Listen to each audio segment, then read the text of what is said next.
है उपसंहार संन्यास की सिद्धि, कंक्लूजन, परफेक्शन ऑफ रिनंसिएशन के संन्यास में सिद्धि जो है वो किस प्रकार प्राप्त की जा सकती है। ये पूरे भगवत गीता का तथ्य है जिसको समझाने के लिए भगवान ने पूरी भगवत गीता बोली है। तो इसका कंक्लूजन अब यहाँ पे भगवान दे रहे हैं। इस अध्याय के अंदर में कुल मिला के 78 श्लोकास हैं, 78 श्लोकास हैं। तो जो पहले 12 श्लोक हैं वो कर्म योग द्वारा बंधन से किस प्रकार मुक्ति हो सकती है उसके विषय में चर्चा है। फिर 13 से 17 तक कर्म के जो 5 कारक होते हैं, कोई भी जो हम कर्म करते हैं उसके 5 कारण रहते हैं। तो उन कारणों या उस कारक के विषय में भगवान यहाँ पे हमारे को ज्ञान प्रदान करते हैं। और फिर 18 से 40 तक सभी क्रियाओं तथा सभी जीवों को गुण जो है वो नियंत्रित करते हैं, जिसको कि हम लोग ऑलरेडी 14 चैप्टर में प्रगति के गुण और कुछ पार्ट 17 चैप्टर में भी हम लोग कवर कर चुके हैं। तो ये और फर्दर और थोड़ा सा डिटेल में आएगा कि किस प्रकार से गुण जो है वो जीव को नियंत्रित करते हैं। फिर 41 से 48 तक वर्ण आश्रम के कर्तव्यों द्वारा शुद्धिकरण जीव का किस प्रकार से हो सकता है। फिर 49 से 59 तक गुह्य ज्ञान के विषय में बताएंगे, जो कि ब्राह्मण स्तर है, कैसे उसको प्राप्त किया जा सकता है उसके विषय में चर्चा होगी। फिर 56 से 66 तक शुद्ध भक्ति, कृष्ण भावनामृत में रहकर जीव जो है वो किस प्रकार कार्य जो है वो करेगा। और फिर 67 से 78 तक उपसंहार, यहाँ कंक्लूजन जो है तो सार आएगा बेसिकली इस चैप्टर का, उसके विषय में भगवान जो है ना वो चर्चा करेंगे। तो अर्जुन का प्रश्न से ये चैप्टर जो है वो प्रारंभ हो रहा है कि हे महाबाहु, मैं त्याग के उद्देश्य को जानने का उत्सुक हूँ। हे केशी, हे केशी, हे केशी निषूदन, हे ऋषिकेश, मैं त्यागमय जीवन, जिसको कि संन्यास आश्रम कहते हैं, का भी उद्देश्य जानना चाहता हूं। तो यहाँ पे संन्यास और त्याग पर अर्जुन की जिज्ञासा जो है वो प्रारंभ हो रही है। वास्तव में अगर हम देखें तो भगवत गीता के जो पहले 17 चैप्टर हैं, जैसे मैंने अभी बताया कि वहीं पे ही भगवत गीता समाप्त हो गई है। 18 अध्याय तो जो पहले के जो अध्याय हैं उनका संक्षेप में बेसिकली वर्णन करता है। यहाँ पे प्रत्येक अध्याय में भगवान ने बल देकर कहा कि भगवान की सेवा जो है वो जीवन का चरम लक्ष्य होना चाहिए जीवात्मा का। इस विषय को इस 18th चैप्टर में ज्ञान के परम गुह्य ज्ञान के मार्ग के रूप में अब संक्षेप में भगवान हमारे सामने जो है वो प्रस्तुत करने जा रहे हैं। पहले जो 6 अध्याय हैं वो भक्ति योग पर उस पर बल दिया गया। उसमें लास्ट में जैसे 6.47 में भगवान कहते हैं योगी नाम सर्वेशाम मद्गतेनंतरात्मना, ये समस्त योगियों में से जो योगी अपने अंतःकरण में सदैव मेरा चिंतन करता है वह सर्वश्रेष्ठ है।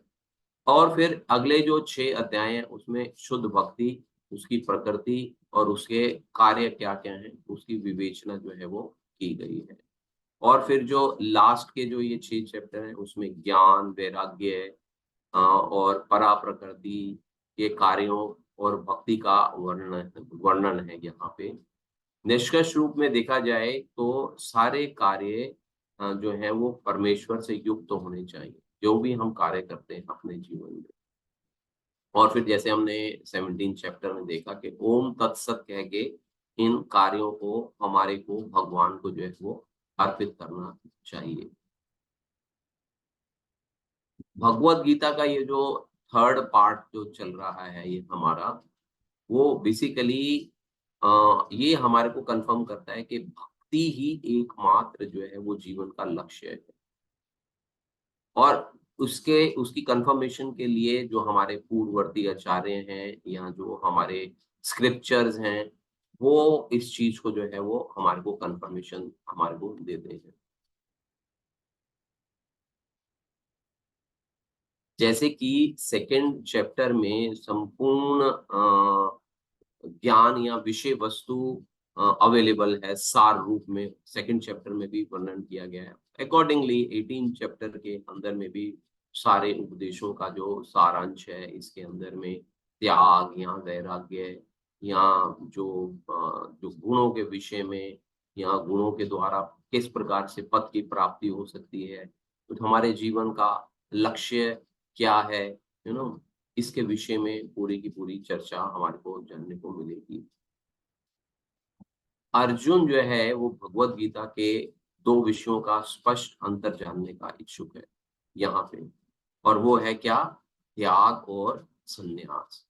तो इन दोनों शब्दों का अर्थ क्या है, ये उसकी अर्जुन को जानने की जिज्ञासा है, क्योंकि अर्जुन समझना चाह रहा है कि इसमें अंतर क्या है। इस श्लोक के अंदर में भगवान को अर्जुन जो है वो ऋषिकेश और केशी निषूदन कह के संबोधित कर रहा है। तो ऋषिकेश जो है हमारी, ऋषिकेश का अर्थ है वो भगवान जो है हमारी इंद्रियों के स्वामी है ना, तो हमें मानसिक शांति प्राप्त करने में हमारे सहायक हैं। अर्जुन उनसे प्रार्थना कर रहा है और कि हमारे को इसके विषय में आप बताओ, क्योंकि आप तो इंद्रियों के स्वामी हो। तो हमारे को उसी भाव में जो है वो स्थित करो, और जो भी उसके मन के अंदर में संशय है, संशय मन के अंदर में बेसिकली जो है वो एक जैसे असुर होता है उस प्रकार ये संशय जो हमारे अंदर है। इसीलिए अर्जुन ने यहाँ पे भगवान को केशी निषूदन कह के किया, क्योंकि भगवान ने इस असुर का वध किया था। तो अब अर्जुन चाह रहा है कि मेरे अंदर में भी जो संशय नामक, संशय जैसे जो असुर हैं, अब उनका भी जो है वो नाश कर दो। तो अब हमारे को ये यहाँ पे देख लीजिए, एक छोटा सा चार्ट बना हुआ है। तो अब हमारे को संन्यास और त्याग बेसिकली क्या है, इसके विषय में हम जानेंगे। इससे पहले कि हम इसको देखें, आप ये देखिए कि इसमें कर्म, कर्म जो है वो क्या है। तो बेसिकली कर्म जो है वो दो प्रकार से कर्मों को हम डिस्ट्रीब्यूट कर सकते हैं या सेग्रीगेट कर सकते हैं। एक तो होते हैं जीव के जो है वो नित्य कर्म होते हैं, जो उसको डेली परफॉर्म करने पड़ते हैं। सुबह उठना है, नहाना धोना है, और पूजा करनी है, प्रसाद पाना है, और दूसरे काम करने हैं, ऑफिस जाना है। तो ये वाले जो हमारे कर्म हैं, ये बेसिकली हमारे नित्य या दैनिक कर्म जो हैं, उनको हम लोग बोलते हैं। और फिर कुछ है काम्य कर्म, जो व्यक्तिगत इच्छा की पूर्ति के लिए जो काम किया जाता है, उसको काम्य कर्म जो है वो बोला जाता है। अब त्याग को दो भागों में बांटा गया है। एक तो यहाँ पे संन्यास करके बोला गया है कि जी ये संन्यास है ना, और एक त्याग है। तो संन्यास के अंदर में जो इच्छा,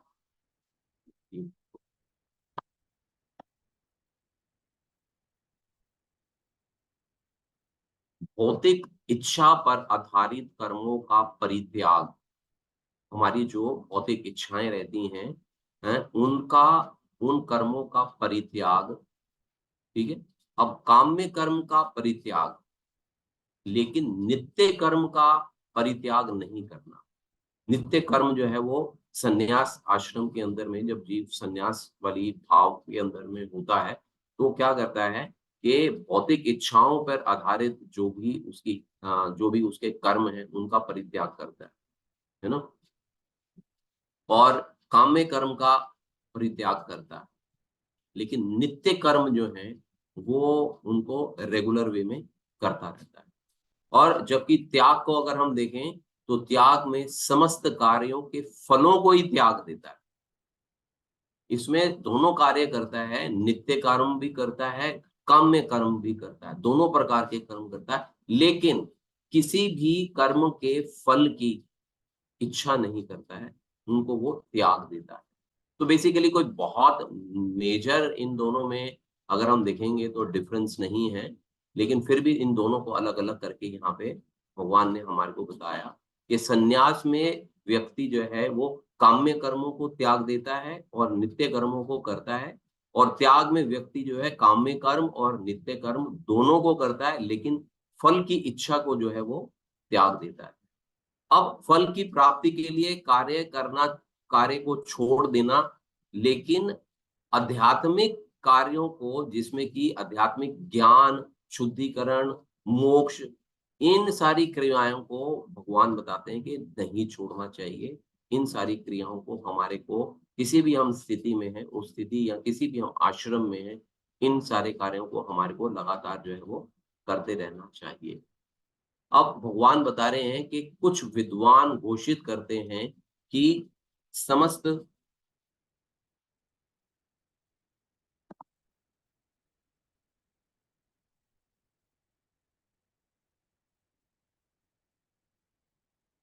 कुछ विद्वान घोषित करते हैं कि समस्त प्रकार के सकाम कर्मों को दोषपूर्ण समझकर त्याग देना चाहिए।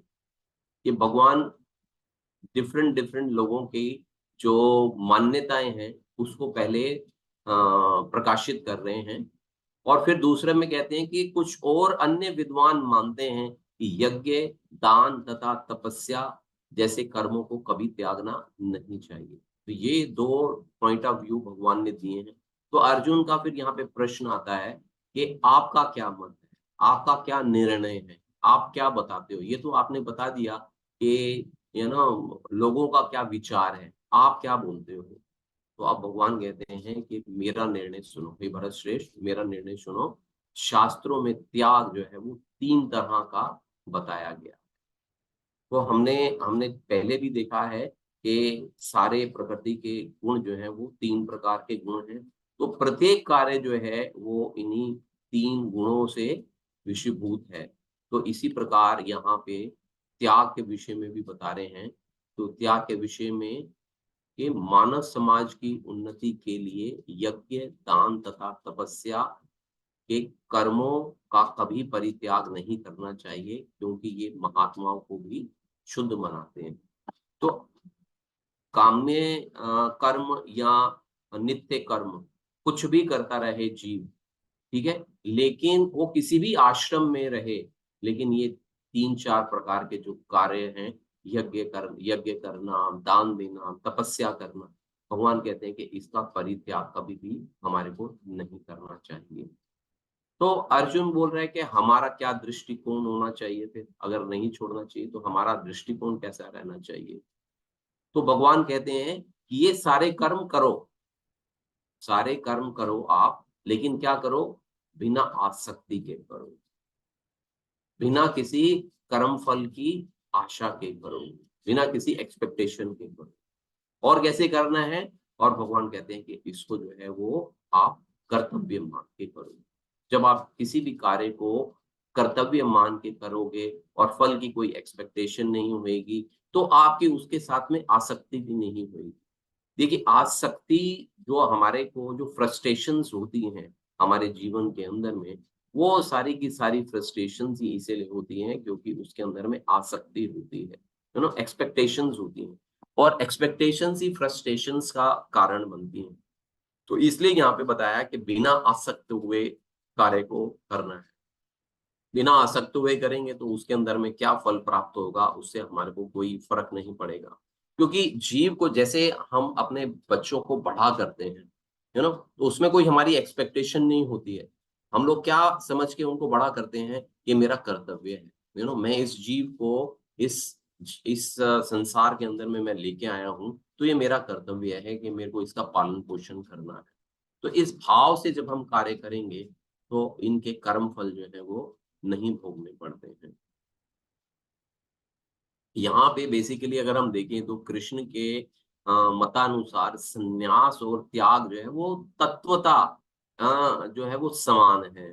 अर्थात इसको दूसरे तरीके से समझे तो त्याग में जीवन और कर्म कर्म फल त्याग में कोई अंतर नहीं है, दोनों चीजों में कोई अंतर नहीं है। इन दोनों शब्दों को इसीलिए यहाँ पे एक ही शब्द बोला गया, त्याग, संन्यास नहीं बोला गया, त्याग बोला गया। तो basically it is one and same thing. तो अब हम समझते हैं कि 3 गुणों में त्याग, है ना, 3 गुणों में त्याग की क्या स्टेटस है, या कैसे त्याग को हम समझेंगे। तो त्याग भी जो है वो जैसे प्रकृति के गुण हैं, उन गुणों के अनुसार त्याग भी तामसी त्याग हो सकता है, राजसी त्याग हो सकता है, सात्विक त्याग हो सकता है। यू नो, अर्जुन के मन में ये प्रश्न आ रहा था कि फर्स्ट चैप्टर के अंदर में उसने भी त्याग की बात करी थी कि मैं सब कुछ छोड़ देता हूँ, मैं जंगल में चला जाता हूँ, मैं किसी चीज के साथ में कोई आसक्ति नहीं रखता हूँ। तो वो त्याग भी जो है वो भी अलग-अलग प्रकार का है। अर्जुन को अभी इस चीज़ की नॉलेज नहीं है कि त्याग भी अलग-अलग प्रकार का हो सकता है। तो अब यहाँ पे भगवान उसको बताते हैं कि त्याग भी जो है वो 3 गुणों से वशीभूत होता है। तामसी होएगा, राजसी होएगा और सात्विक होएगा, और उनके सबके अपने-अपने लक्षण हैं। किस भाव के अंदर में जीव जो है ना वो त्याग दे रहा है। तो सबसे पहले तामसी त्याग के विषय में हम चर्चा करते हैं। तो वो वाला त्याग जो मोहवश अपने नियत कर्मों को निर्दिष्ट कर्तव्यों का परित्याग करके, ये मतलब जो हमारे नित्य कर्म हैं, काम्य कर्म हैं, उनको त्याग दिया, उनको त्याग के भाग जाना। अपने अपने जीवन में जो भी नित्य कर्म हैं और या जो काम्य कर्म हैं, उनको उनको छोड़ देना, अपना कर्तव्यों को छोड़ देना, मोहवश, ठीक है? कि मेरे को तो त्यागी बनना है जी, मेरे को तो भाग जाना है यहाँ से, अपने कर्तव्यों का पालन ही नहीं करना, मैं तो फेड अप हो चुका हूँ इन चीज़ों से, मेरे को कुछ भी नहीं करना, मैं तो जस्ट अपना सन्यासी बन जाऊँगा और बहुत आनंदमय जीवन बिताऊँगा, शांतिपूर्वक रहूँगा। तो इस प्रकार का जो त्याग बताया गया है, वो तामसी त्याग बताया गया है। फिर अपने नियत कर्मों को कष्टप्रद समझना, शारीरिक क्लेश के भय से त्याग। कई दफ़ा जीव को लगता है कि मैं कहाँ अपने इस परिवार के अंदर में फँस गया हूँ, कहाँ पति-पत्नी में आपस में क्लेश होते रहते हैं, बच्चों के साथ में तकलीफ़ें हैं और बहुत सारी प्रॉब्लम्स हैं, जॉब नहीं है, कोविड आ गया, दूसरी ओर कई समस्याएँ जीवन के अंदर में चल रही हैं। तो वो अपने नियत कर्मों को क्या समझता है कि ये कष्ट है, ये तकलीफ़ है, तो इस तकलीफ़ से मैं बाहर कैसे आऊँ? तो वो चीज़ों को त्याग देता है, यू नो संन्यास आश्रम की ओर चला जाता है या त्यागी बन जाता है। तो ये इस प्रकार का जो त्याग है भगवान बताते हैं कि वो राजसी त्याग है। This is also not correct. तामसी इज़ आल्सो नॉट करेक्ट, राजसी इज़ आल्सो नॉट करेक्ट।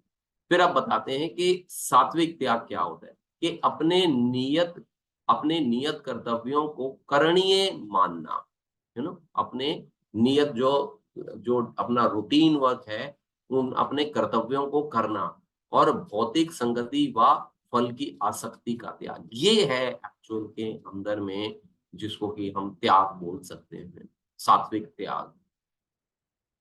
कोई व्यक्ति जो है अब जैसे फॉर एग्जांपल हम लोग गृहस्थ लोग हैं, तो हम भी बेसिकली वी कैन आल्सो, ऐसा नहीं है संन्यास अगर हम बोल रहे हैं, तो संन्यास का अर्थ ये हो गया कि जो सैफरन कपड़ों के अंदर में आएगा या जो भगवा कपड़ों के अंदर में आएगा और जिसने पूरा संसार त्याग दिया हुआ है, वो त्यागी है। नहीं, यहाँ पे हमारे को ये समझना होगा कि हम लोग गृहस्थ आश्रम में जैसे हैं, तो हम भी इसको एक्सेप्ट कर सकते हैं। हम वी कैन आल्सो बिकम त्यागी या वी कैन आल्सो बिकम सन्यासी while living in our गृहस्थ आश्रम।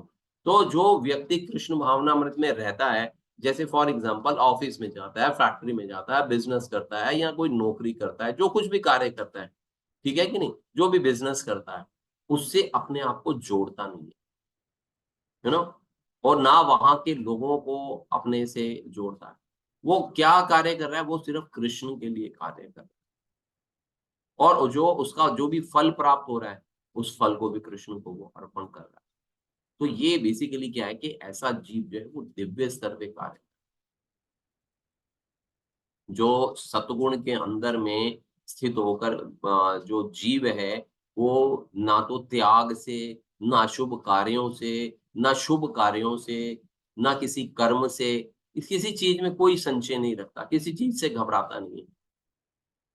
सात्विक यहाँ जिसको कि हम कृष्णा कॉन्शियसनेस व्यक्ति बोल रहे हैं, वो ना तो किसी व्यक्ति से घृणा करता है, ना किसी को कष्ट देता है और हर हर समय उसके मन के अंदर में एक ही भाव रहता है कि वो भगवान के लिए कार्य कर रहा है या भगवान उसके जो मन में है और बिना डरे अपने कर्तव्यों का जो वो पालन करता रहता है। तो ये बेसिकली इस प्रकार का जो त्याग है वो सात्विक त्याग है, और इसी प्रकार के त्याग के अंदर में या ऐसे भाव के अंदर में जीव को जो है वो रहना चाहिए।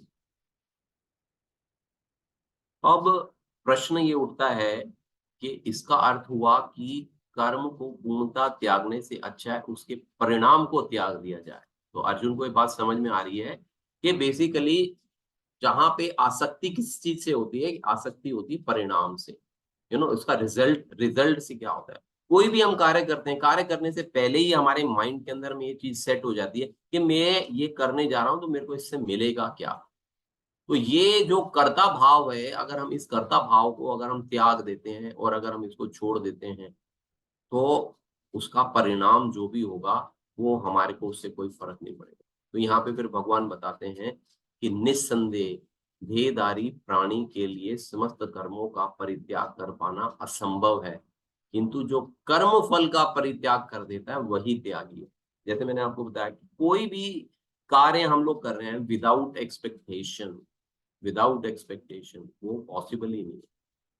कहीं न कहीं कोई ना कोई, इवन जब हम आध्यात्मिक कार्य भी कर रहे होते हैं, जब तक हमारे को पूरी नॉलेज नहीं है इन सारी चीज़ों की, जब तक हम आध्यात्मिक कार्य भी कर रहे हैं, तब भी हमारे मन के अंदर में कुछ ना कुछ इसके फल की प्राप्ति का जो बीज है, वो हमारे अंदर में जागृत ही रहता है, वो हमारे अंदर से छूटता नहीं है। शील प्रभुपाद सच्चे त्यागी के विषय में बताते हैं अपने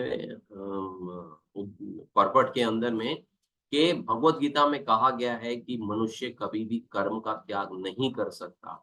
अतएव जो कृष्ण के लिए कर्म करता है और कर्म फलों को भोगता नहीं, तथा जो कृष्ण को सब कुछ अर्पित करता है, वही वास्तविक त्यागी है। अंतरराष्ट्रीय कृष्ण भावनामृत संघ के अनेक सदस्य हैं, प्रभुपाद एग्जाम्पल दे रहे हैं, जो अपने कार्यालयों, कारखानों तथा अन्य स्थानों में कठिन श्रम करते हैं, और वे जो कुछ भी कमाते हैं उसे संघ को दान दे देते हैं। ऐसे महात्मा व्यक्ति वास्तव में सन्यासी हैं और वे सन्यास में स्थित होते हैं। तो मैंने जैसे बताया कि ऐसा नहीं है सन्यासी का अर्थ हो गया कि अपना घर बाहर छोड़ के जो है हरिद्वार चला गया व्यक्ति और बस अब सन्यासी हो गया। नहीं, हम लोग अपने गृहस्थ में रह के, गृहस्थ आश्रम में रह के भी हम एक त्यागी या एक सन्यासी जो है वो बन सकते हैं। फिर अर्जुन का प्रश्न है कि उनका क्या होता है जिन्होंने वास्तव में त्याग नहीं किया है? उनका उनको क्या चीज़ प्राप्त होएगी? ये तो उन्होंने आपने बता दिया जिन लोगों ने त्याग किया, पर जो लोग नहीं कर रहे हैं, सामान्यतः लोग नहीं कर रहे हैं, है ना? बहुत कम लोग होंगे जो कर रहे हैं। तो भगवान कहते हैं जो त्यागी नहीं है, वो इच्छित, है ना? इच्छित, अनिच्छित तथा मिश्रित, है ना? इच्छित, अनिश्चित तथा मिश्रित, ये तीनों प्रकार के कर्मफल उन्हें मृत्यु के बाद मिलते हैं, किंतु सन्यासी को कर्मफल का सुख दुख नहीं भोगना पड़ता। तो हम इस संसार में रहकर जितने भी कार्य करते हैं, उन सब कार्यों के अच्छे या बुरे फल या मिश्रित फल, जिनको कि हम लोग बोलते हैं, वो हमारे को मिलते हैं। जो अच्छा फल प्राप्त होएगा, इसका मतलब होगा कि हमारे को स्वर्गीय आनंद की प्राप्ति होएगी, है ना? उन उच्च लोगों को हम लोग चले जाएँगे। और अनिश्चित अगर हमारे कार्य हैं, तो हमारे को नारकीय दुःख प्राप्त होगा या हम नीचे के लोगों की ओर जो है वो चले जाएँगे। और जब हमारे मिश्रित प्रकार के कर्म होते हैं, तो हमारे को मनुष्य योनि जो है वो फिर से प्राप्त हो जाएगी। तो ये 3 प्रकार के कर्मफल जो हैं वो मृत्यु के बाद मिलते हैं, लेकिन सन्यासी को कर्मफल का सुख-दुःख जो है भगवान कह रहे हैं यहाँ पे किसी भी कीमत में या किसी भी कंडीशन में नहीं भोगना पड़ता। अब दिस इज़ इम्पोर्टेंट कि कर्म के 5 कारक होते हैं। अब अर्जुन का प्रश्न है, अर्जुन ने सारी वार्ता जो है वो भगवान से सुन ली है। अब अर्जुन बोलता है कि जीवात्मा कर्तापन की मानसिकता कैसे छोड़े? This is very important question जो अर्जुन यहाँ पे पूछता है कि हमारे मन में भी ऐसा प्रश्न आना चाहिए कि हम भी ये कर्ता वाला जो ना आई एम द डूअर, मैं सब कुछ कर रहा हूँ, ये वाला भाव, इस भाव से हम लोग कैसे निकल सकते? तो भगवान बताते हैं कि मनुष्य अपने शरीर, मन और वाणी से जो भी उचित कर्म करता है या अनुचित कर्म करता है, वह इन 5 कारण के फल के स्वरूप होता है। देखिए, हम जो भी कार्य करते हैं अपने जीवन के अंदर में, वो 2 ही कैटेगरी के अंदर में आ सकता है, या तो वो उचित होगा या वो अनुचित होगा। उसके अलावा कोई और कैटेगरी, बीच की कैटेगरी के अंदर में उनको नहीं डाल सकते हैं। या तो अच्छा कार्य कर रहे हो आप, या बुरा कार्य कर रहे हो, या उचित है, या वो कर्म वो अनुचित है। और ये हम कर्म करते कैसे हैं? या तो हम शरीर से करते हैं, या हमारे मन में कुछ विचार उत्पन्न होते हैं, या हम अपनी वाणी के द्वारा कोई कार्य को संपन्न करते हैं। तो ये बेसिकली किसी भी कार्य को करने के लिए हमारे को मनसा वाचा, मनसा कर्मणा वाचा, ये 3 चीजों से हम लोग करते हैं। मन से, वाणी से और शरीर से। ये 3 प्रकार से हम लोग अपने कार्य करते हैं। अब भगवान बताते हैं कि किसी भी कर्म को करने के लिए 5 कारक हैं, या 5 कारण जिनको कि हम लोग बोल सकते हैं। तो सबसे पहला है कर्म का स्थान। कर्म का स्थान, तो उसको क्या समझा जाए कि जो हमारा शरीर है, वो बेसिकली कर्म का स्थान है ना? जो हमारा शरीर रहता है, वो बेसिकली कर्म का स्थान रहता है। और दूसरा कर्ता। कर्ता अर्थात जो आत्मा है, या हमारी जो चेतना होती है, जिसके बिहाफ पे हम लोग जो है वो अपना कार्य जो है करते हैं। और इन कार्यों को करने के लिए क्या चीज की आवश्यकता पड़ती है? किसी भी कार्य को एग्जीक्यूट करने के लिए इंद्रियों की जरूरत पड़ती है। विभिन्न इंद्रियां, सेंसेस, वही सेंसेस हैं जो 5 सेंसेस, जो कर्म इंद्रियां और ज्ञान इंद्रियां बताई गई हैं, और एक मन बताया गया है। टोटल मिला के 11 इंद्रियां होती हैं। ये विभिन्न प्रकार की इंद्रियां जो है वो कार्य करती हैं। तो इन इंद्रियों को प्रेरित कौन करता है? इन इंद्रियों को कार्य करने के लिए प्रेरित कौन करता है? तो हमारे मन के अंदर में अनेक प्रकार की इच्छाएं या चेष्टाएं या इंस्पिरेशंस आती हैं हमारे को। वो हमारे को किसी भी कार्य को करने के लिए प्रेरित करती हैं। अनेक प्रकार की चेष्टाएं जो होती हैं वो हमारे को कार्य करने के लिए प्रेरित करती हैं। तो ये 4 जो कारण हैं, ये बेसिकली भौतिक कारण हैं किसी भी कार्य को एग्जीक्यूशन करने के पॉइंट ऑफ व्यू से। या हम ये सोचें कि हमने ये सारे चीजें स्थित कर दी। कर्म का स्थान शरीर हो गया, कर्ता मेरी चेतना हो गई, मेरी सेंसेस हो गई, मेरी मेरी इंस्पिरेशंस हो गई, तो अब मैं कार्य कर दूंगा, कार्य पूर्ण हो जाएगा। तो भगवान यहाँ पे बता रहे हैं कि ये 4 चीजें जो हैं वो भौतिक कारण है। लेकिन किसी भी कार्य को एग्जीक्यूट करने के लिए 5वां कारण अति आवश्यक है, विच इज परमात्मा। परमात्मा की स्वीकृति। अगर परमात्मा की स्वीकृति नहीं है, तो हम उस कार्य को पूर्ण नहीं कर पाएंगे। एक छोटे से एग्जांपल से समझते हैं कि जैसे एक बैट्समैन है, बैट्समैन जो है वो खेलने के लिए आता है, मैच खेलने के लिए आता है, और पिच पे पहुंच चुका हुआ है वो। और वो देखता है कि सारे और जो है जितने भी प्लेयर्स हैं, उन्होंने अपनी अपनी पोजीशन ले रखी हुई है, और बॉलर जो है उसको बॉलिंग करने के लिए जा रहा है। तो इसमें बेसिकली क्या है, कर्म का स्थान यहाँ पे क्या हो गया, है ना? कर्म का स्थान क्या हो गया? खेल का स्थान, या खेल का मैदान जो हो गया, हम उसको ऐसा समझ सकते हैं कि वो खेल का मैदान है। और इसमें सेकंड क्या हो गया, कर्ता क्या हो गया? कर्म करने वाला, है ना? शरीर के भीतर जो आत्मा है। तो यहाँ कर्ता क्या होगा कि कर्ता के लिए जो बैट्समैन है, वो क्या होना चाहिए? वो एक्टिव होना चाहिए, वो जिंदा रहना चाहिए। कुछ एक्शन करने के लिए ना, कर्ता मीन्स जो एक्शन करेगा, वो होना चाहिए। और फिर विभिन्न इंद्रियां, कर्म के उपकरण जिनको कि हम लोग बोलते हैं, अनेक प्रकार की इंद्रियां हैं हमारी। तो वो बैट्समैन किससे खेलेगा? अपने हाथों से खेलेगा ना, बल्ला पकड़ के। ठीक है, तो उसकी इंद्रियां आ गई, तो उसके इंद्रियां आ गई इसके अंदर में, और फिर उसकी चेष्टा, है ना, अनेक चेतनाएं, अनेक चेष्टाएं। उसकी चेष्टा है कि वो सिक्सर मारे, यू नो, उसकी चेष्टा है कि वो इन इंद्रियों से वो है सिक्सर मारे। लेकिन लास्ट के अंदर में वो सिक्सर मारने के लिए बॉल जो बॉलर डाल रहा है, उसकी वो जो जो जिस पिच पे वो डाल रहा है, वो पिच भी रोल प्ले करेगी, और वो बॉल कैसी डाल रहा है वो भी उसके ऊपर डिपेंड करेगा। तो वो सिक्सर मार पाएगा, उसकी जो बॉलिंग है वो प्रॉपर लेंथ में आ पाएगी, ये परमात्मा पर निर्भर करता है ना। उसकी तो इच्छा है, वो तो प्लेयर हमेशा ही चाहता है कि वो ना फॉर्म में रहे, अच्छे अच्छे ढंग से खेले, आउट ऑफ फॉर्म ना जाए। लेकिन फिर भी कभी-कभी होता है कि एक बहुत अच्छा खिलाड़ी जो है, बड़ी अच्छी फॉर्म में खेल रहा होता है, लेकिन वो कभी-कभी आउट ऑफ फॉर्म हो जाता है। वो आउट ऑफ फॉर्म किस लिए हो गया? क्योंकि उस समय उसमें परमात्मा की एक्सेप्टेबिलिटी नहीं हुई कि इस बॉल पे सिक्सर लगेगा। तो इस प्रकार से हमारी विभिन्न इंद्रियां जो हैं, ये 5 कारक रहते हैं, जो हमारे को कर्म करने के लिए प्रेरित करते हैं। तो इसके अंदर में हमारा जो है हमारी इच्छा जागृत रहती है, तो उसको हम किस प्रकार से पूर्ण करेंगे, इन 5 चीज़ों से जो है हम अपनी कर्म जो है वो पूर्ण करते हैं।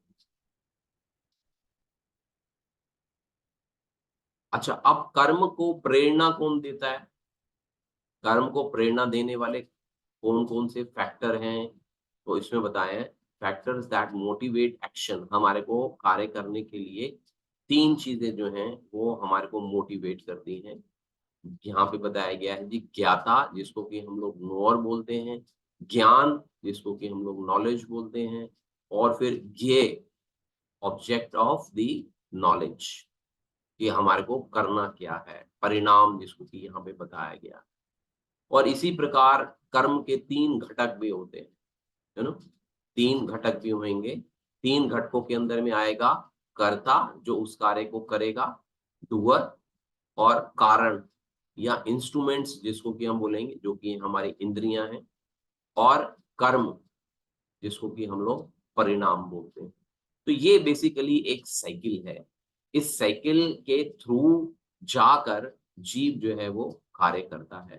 तो एक क्या हो जाएगा, एक एक्शन हो जाएगा और एक घटक हो जाएगा। 2 चीज़ें जो हैं, ये मिलके एक पूरे के पूरे कर्म को जो है, ये 6 फैक्टर जो हैं वो कंप्लीट करते हैं। तो कुछ इंस्पिरेशंस मिलती है, तब जीव जो है वो कार्य करना जो है वो प्रारंभ करता है या एक्शन करता है अपने जीवन के अंदर में। सबसे पहले ज्ञाता जो है, नोअर, उसको मालूम है कि उसको क्या कार्य करना है। और फिर ज्ञान जो है, उसकी नॉलेज जो है, वो उसको क्या कार्य करना है और कैसे कार्य करना है, उसको एग्जीक्यूशन कैसे होएगा उस कार्य का, उसके लिए उसको मोटिवेट करती है। और फिर ऑब्जेक्ट, किसके लिए वो ऐसा कार्य कर रहा है, उसका परिणाम क्या होएगा, ये चीज़ जानने का, इस चीज़ को जानने के लिए जीव जो है उसको आइडिया रहता है कि हाँ, मेरा इसका परिणाम क्या होगा। क्योंकि हम जो भी, जैसे मैंने बताया, कोई भी कार्य करते हैं, वो एक सेटल भाव में या सूक्ष्म रूप से हमारे मन के अंदर में स्थित हो जाता है कि हाँ, मैं ये कार्य करूँगा और इसका ये रिज़ल्ट मेरे को मिलेगा। Before we do any action, उससे पहले ही एक सूक्ष्म रूप में या सेटल फॉर्म में उसका जो रिजल्ट्स हैं, वो हमारे माइंड के अंदर में पहले से ही क्लियर हो जाते हैं। और इसी प्रकार से यहाँ पे कर्म के जो घटक रहते हैं, क्या-क्या चीज़ें जो हैं वो एक्शंस में आएँगी हमारे पास में। एक डूअर होएगा उसके लिए, कर्ता होएगा, तभी कोई व्यक्ति होएगा, कर्ता होएगा, तभी तो वो कार्य पूर्ण हो पाएगा। और फिर उस कार्य को करने के लिए कोई हमारे को इंस्ट्रूमेंट भी चाहिए। फॉर एग्ज़ाम्पल, जैसे कि हम लोग कोई गुलाब जामुन बनाते हैं? तो उस गुलाब जामुन को बनाने के लिए हमारे को कुछ उपकरण चाहिए, कुछ इंस्ट्रूमेंट्स चाहिए कि हाँ जी, हम किचन में जाएँगे, गैस चाहिए, और दूसरा सामान चाहिए जिसके बेसिस पे कि हम लोग उसको तैयार करेंगे। तो इस प्रकार से ये सारी चीज़ें मिलके एक कार्य का कार्य को करने के लिए हमारे को प्रेरणा देते हैं या हमारे हमारे कर्मों के जो घटक जिसको कि हम लोग बोलते हैं वो पूर्ण रूप से बनते हैं हमारे साथ में।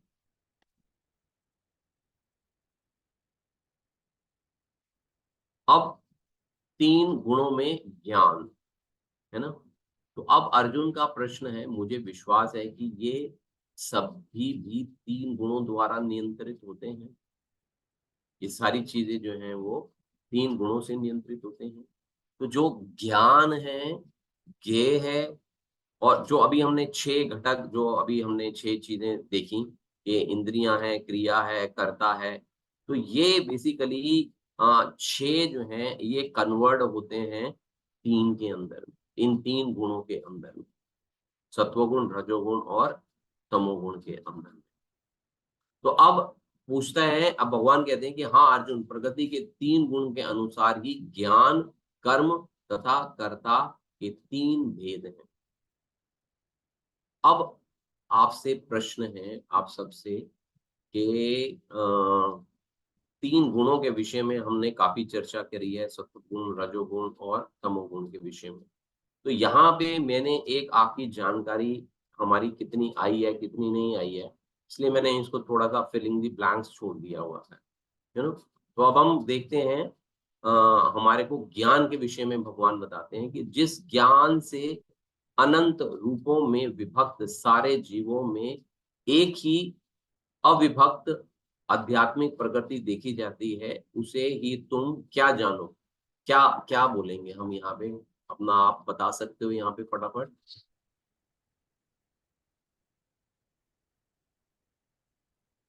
सात्विक ज्ञान। हाँ जी, सात्विक ज्ञान, राइट, करेक्ट। जिस ज्ञान से अनंत रूपों में विभक्त सारे जीवों में एक ही अविभक्त आध्यात्मिक प्रकृति को देखा जाए, मतलब बहुत सारे जीव हैं यहाँ पे, यू नो, अनंत रूप है। तो जो सात्विक जीव होएगा या सात्विक ज्ञान क्या है, वो सबको एक सा ही देखता है आध्यात्मिक प्रकृति के द्वारा, अविभक्त नहीं है। और फिर भगवान बोलते हैं कि जिस ज्ञान से कोई मनुष्य विभिन्न शरीरों में भिन्न भिन्न प्रकार के जीव देखता है, तो उसको उसको ऐसे ज्ञान को क्या बोलेंगे। आ, सात्विक ज्ञान। नहीं, सात्विक ज्ञान नहीं होएगा ये। राजसिक। राजसी ज्ञान बोला जाएगा इसको, है ना, इसको राजसी ज्ञान बोला जाएगा। क्यों राजसी ज्ञान बोला जाएगा, क्योंकि वो भगवान के जीवात्माओं को एक रूप में नहीं देख रहा है, वो अलग अलग भाव से देख रहा है, जबकि जीवात्माएं जो है वो एक सी हैं, वो केवल शरीर के लेवल पे उनको देख रहा है बेसिकली। और फिर 22 में है, वह ज्ञान जिससे मनुष्य किसी एक प्रकार के कार्य को जो अति तुच्छ है सब कुछ मानकर सत्य को जाने बिना उसमें लिप्त तो रहता है, तो ऐसे ज्ञान को क्या बोलेंगे। तामसिक ज्ञान है। हाँ जी, ये जो है ये तामसिक ज्ञान होगा। ये बेसिकली इसलिए मैंने यहाँ पे ब्लैंक छोड़ दिया था, ताकि हमारे को थोड़ा सा आइडिया लग जाए कि ये ज्ञान जो है जिसके विषय में चर्चा हो रही है वो किस प्रकार का है। अब इसी प्रकार ज्ञान हो गया। अब कर्म और कर्ता, यू नो, कर्म वो भी 3 प्रकार के हैं, कर्ता भी जो है वो भी 3 प्रकार के हैं।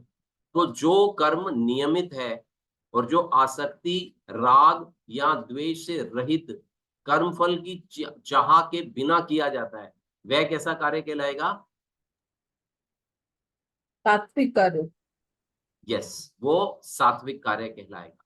लेकिन जो कार्य अपनी इच्छा की पूर्ति के निमित्त प्रयास पूर्वक एवं मिथ्या अहंकार के भाव से किया जाता है कि yes I am the doer, मैं ही सब कुछ कर रहा हूं, तो ये वाला जो भाव है, तो ये किस राजसिक। प्रकार का आएगा। राजसिक। हाँ जी, रजोगुणी राजसिक कहलाएगा। हाँ जी, ये राजसिक कहलाएगा। और फिर 25 में बताते हैं, जो कर्म मोहवश, यू नो, आसक्ति रहित, आसक्ति से प्रेरित होके मोहवश शास्त्रीय आदेशों की अवहेलना करके जो हमारे स्क्रिप्चर्स में बताया गया है उसको नहीं मानता, तथा भावी बंधन की परवाह किए बिना कि इसका इसका फ्यूचर में रिजल्ट क्या निकलेगा उसकी परवाह ही नहीं करता, बिना तामसिक। या तामसिक हिंसा अथवा अन्यों को दुख पहुंचाने के लिए किया जाता है। तो ऐसे ऐसे कर्म को क्या बोलेंगे? तामसिक तामसिक तामसिक कर्म कहलाएगा। करेक्ट। और फिर उसके बाद में कर्ता के विषय में बताते हैं कि जो व्यक्ति भौतिक गुणों के संसर्ग के बिना अहंकार रहित संकल्प तथा उत्साह पूर्वक अपना कर्म करता है और सफलता असफलता में अविचलित रहता है, तो ये वो किस प्रकार का कर्ता कहलाएगा?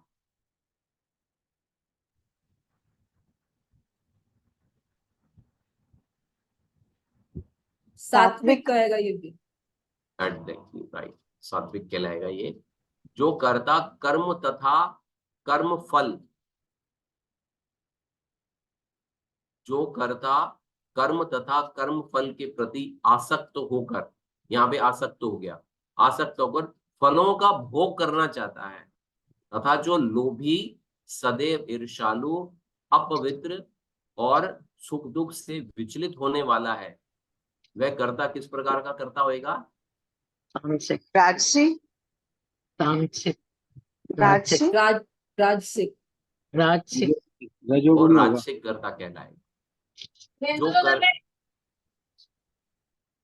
जो कर्ता शास्त्रों के आदेशों के विरुद्ध कार्य करता रहता है, जो भौतिकतावादी, हठी, कपटी तथा अन्यों का अपमान करने में पटु है, तथा जो आलसी, सदैव खिन्न तथा काम करने में दीर्घ सूत्री है, वह क्या कहलाएगा?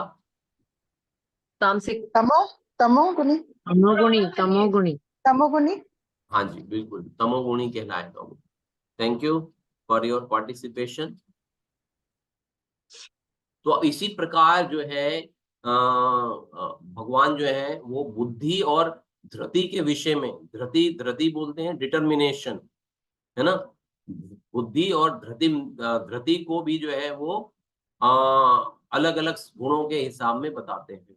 तो बुद्धि के विषय में भगवान पहले बताते हैं कि सतोगुणी बुद्धि कैसी है, जिसके द्वारा मनुष्य जानता है कि क्या करणीय है और क्या नहीं करणीय है। मीन्स क्या करना है, क्या नहीं करना है, किससे डरना है, किससे नहीं डरना, क्या बांधने वाला है और क्या मुक्ति प्रदान करने वाला है।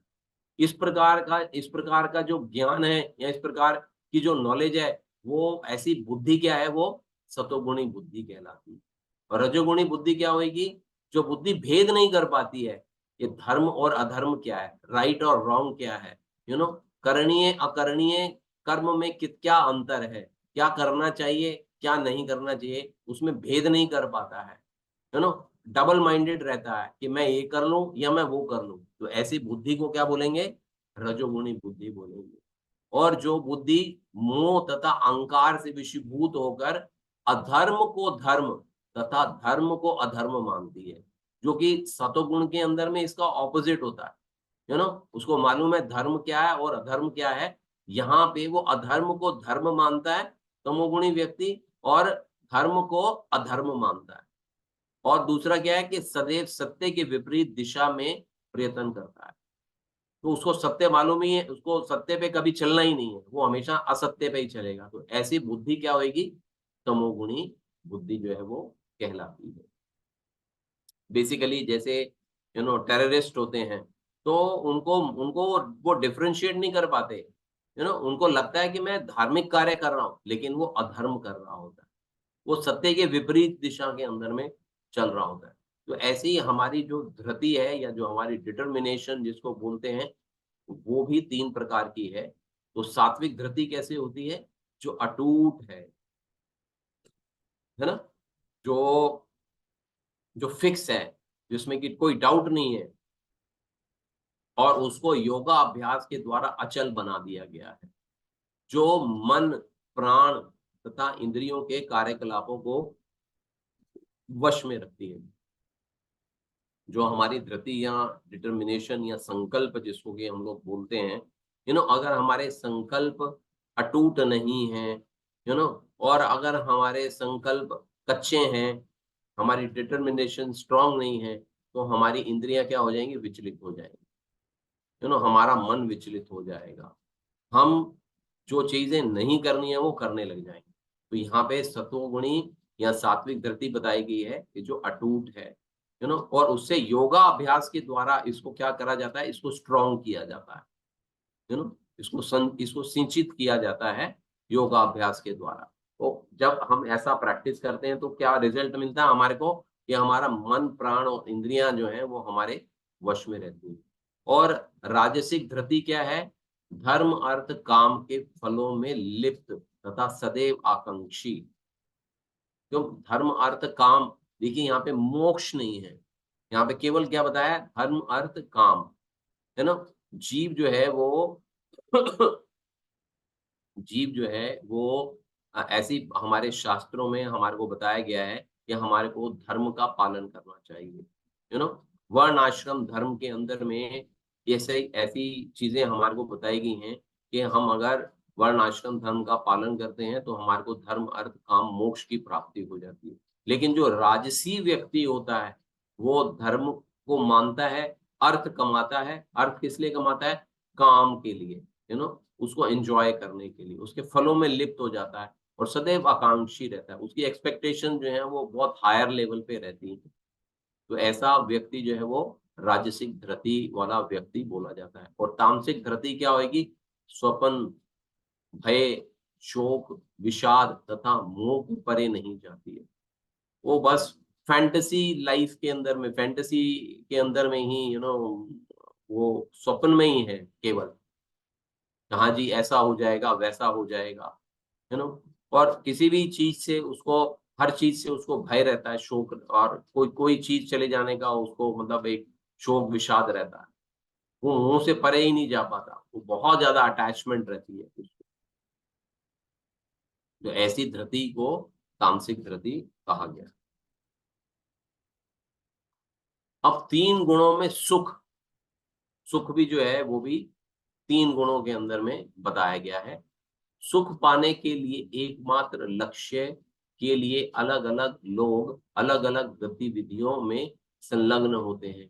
तो क्या सुख भी अलग अलग प्रकार का होता है? तो भगवान बताते हैं कि हाँ भैया अर्जुन, सुख भी जो है वो भी 3 प्रकार का होता है। सुख में भी सात्विक सुख होएगा, राजसिक सुख होएगा और तामसिक सुख होएगा। तो जो सात्विक सुख है वो कैसा है, वो प्रारंभ में विष जैसा लगता है लेकिन अंत में अमृत के समान मनुष्य में आत्म साक्षात्कार जगाता है। ये उसके गुण है। देखिए हम कोई भी अच्छा कार्य जब हम करना प्रारंभ करते हैं तो हमारे को कोई भी अच्छा कार्य जो है ना वो अच्छा नहीं लगता, कोई भी कार्य अच्छा नहीं लगता। तो उसके लिए हमारे को क्या करना पड़ता है, उसके लिए हमारे को प्रयास करना पड़ता है। जैसे मॉर्निंग में, अर्ली मॉर्निंग उठना किसी को भी अच्छा नहीं लगता।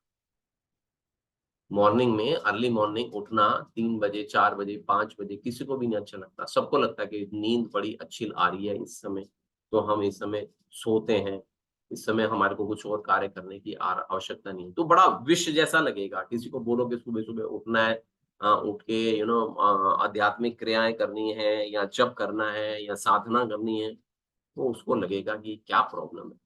लेकिन जब उसको समझ में आ जाती है, स्क्रिप्चर्स को पढ़ता है और लेक्चर सुनता है, तब उसको समझ में आता है कि मॉर्निंग में उठने का कितने बेनिफिट्स हैं। तो फिर वो प्रारंभ में उसको जो चीज बुरी लगती है, वो उसका एंड रिजल्ट क्या निकलता है, now he is in good habits, he has adopted good habits. तो अब वो उसको मॉर्निंग में अगर वो नहीं उठता तब उसको परेशानी होती है कि मैं क्यों नहीं उठ पाया सुबह, क्यों नहीं मैंने अपनी साधना सुबह करी, है ना। तो उससे क्या होता है, मनुष्य में आत्म साक्षात्कार जाता है। सेल्फ रियलाइज होना जो है, इस गुण के कारण सेल्फ रियलाइज होना जो है वो जीव प्रारंभ कर देता है।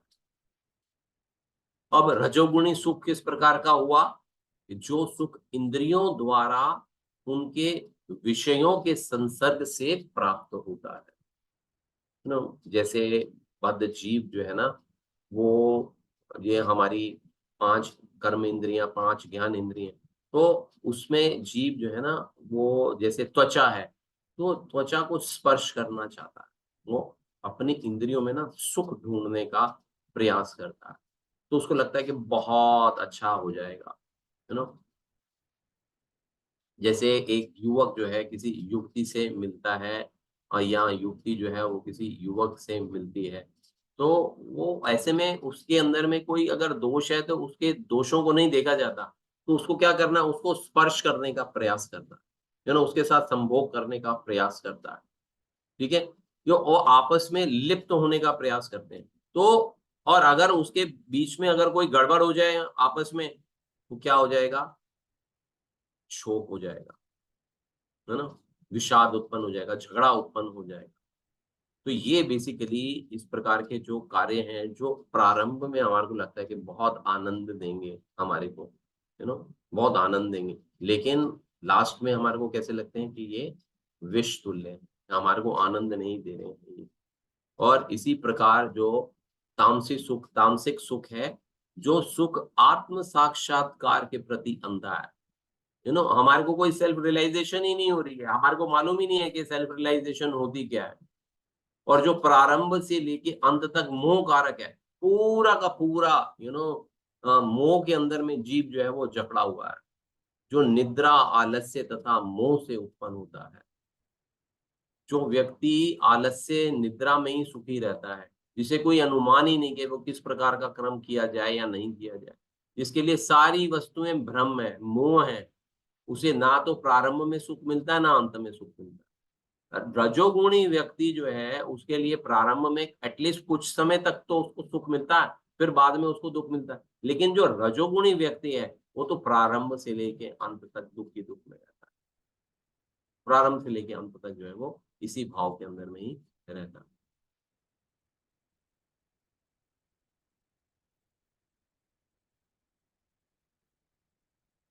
अर्जुन अब प्रश्न कर रहा है कि क्या कोई ऐसा भी है जो 3 गुणों से मुक्त हो? क्या कोई व्यक्ति ऐसा भी है जो इन 3 गुण जो आप बता रहे हो उनसे कोई मुक्त भी हो सकता है? तो भगवान कहते हैं कि इस लोक में, स्वर्ग लोकों में या देवताओं के मध्य कोई भी ऐसा व्यक्ति विद्यमान नहीं है। कौन सा व्यक्ति? जो इन गुणों से प्रभावित ना हो। फिर अर्जुन का प्रश्न है कि फिर कोई जीव इन गुणों से मुक्त होने में कैसे सफल हो सकता है? तो भगवान बताते हैं कि अर्जित गुणों के अनुसार निर्धारित गतिविधियों द्वारा और सर्वोच्च भगवान की पूजा करें। ये उसका सलूशन यहाँ पे भगवान ने बताया कि जीव आत्मा के अंदर में अपने अर्जित गुण रहते हैं। हमारे को अगर हम अपने आप को देखेंगे तो हमारे को कुछ विशेष प्रकार की चीजें जो है वो पसंद आती हैं। एक विशेष प्रकार का कलर हमारे को पसंद आता है, एक विशेष प्रकार से उठना बैठना, खाना पीना, ये सारी चीजें कुछ हमारे अंदर में बाय डिफॉल्ट होती हैं। कुछ कुछ हम अपने अंदर में कल्टीवेट करते हैं और कुछ चीजें जो होती हैं वो बाय डिफॉल्ट होती हैं। तो ये हमारे जो हमने पहले कर्म किए होते हैं अर्जित, उन कर्मों के अनुसार हमारे गुण निर्धारित होते हैं। तो यहाँ पे यही बताया गया कि अर्जित गुण गुणानुसार निर्धारित गतिविधियों द्वारा सर्वोच्च भगवान की पूजा करके, जो हमारे में गुण हैं उन गुणों के द्वारा भगवान की पूजा करके हम इससे, तीनों गुणों से जो है वो मुक्त हो सकते हैं। तो अब अर्जुन कह रहा है कि क्या मुझे अपने क्षत्रिय होने का अपना स्वभाव नहीं छोड़ना है? क्योंकि अर्जुन जो है वो बेसिकली फर्स्ट चैप्टर के अंदर में क्या बोलता है कि मेरे को तो, मैं तो क्षत्रिय हूँ, बेसिकली वो क्षत्रिय है। तो क्षत्रिय का क्या कार्य है? क्षत्रिय का कार्य है कि वो राज्य करेगा, वो क्षत्रिय है, वो युद्ध करेगा। तो वो अपने उसके उसका जो स्वभाव है वो फिक्स है। तो अर्जुन क्या करना चाह रहा था? अपने स्वभाव के विपरीत जाना चाह रहा था, वो त्यागी बनना चाह रहा था, वो सन्यासी बनना चाह रहा था, वो घर छोड़ देना चाह रहा था, वो जंगल में जाना चाह रहा था। तो अब वो प्रश्न पूछ रहा है कि क्या मुझे अपना स्वभाव नहीं छोड़ना चाहिए? तो अब भगवान बताएंगे यहाँ पे कि जीव को अपना स्वभाव किसी भी हालत में नहीं छोड़ना चाहिए। तो 4 प्रकार के वो बताते हैं कि वर्ण है ना? और उनके गुण हैं। क्या 4 प्रकार के वर्ण कौन से बताए गए हैं? यहाँ पे बताया गया है कि ब्राह्मण, क्षत्रिय, वैश्य और शूद्र, ये 4 प्रकार के लोग होते हैं जो जिनसे कि पूरी सोसाइटी या समाज जिसको हम बोलते हैं वो बनता है। तो जो ब्राह्मण है वो कौन से गुण में रहता है? वो बेसिकली वो सत्व गुण के अंदर में रहता है। और ब्राह्मण का क्या कार्य है? उसका उसके अंदर में एक आध्यात्मिकता रहती है। ब्राह्मण क्या करता है? वो दूसरे लोगों को ज्ञान प्रदान करता है, यू नो, सबको भगवान के विषय में बताता है और वो ज्ञान प्रदान करता है। और यहाँ पे बताया जा रहा है कि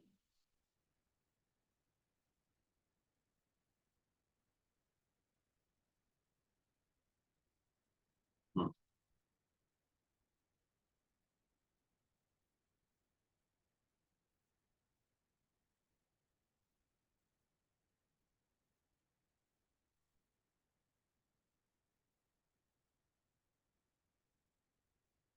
उसके गुण क्या क्या हैं? ब्राह्मण के गुण क्या हैं?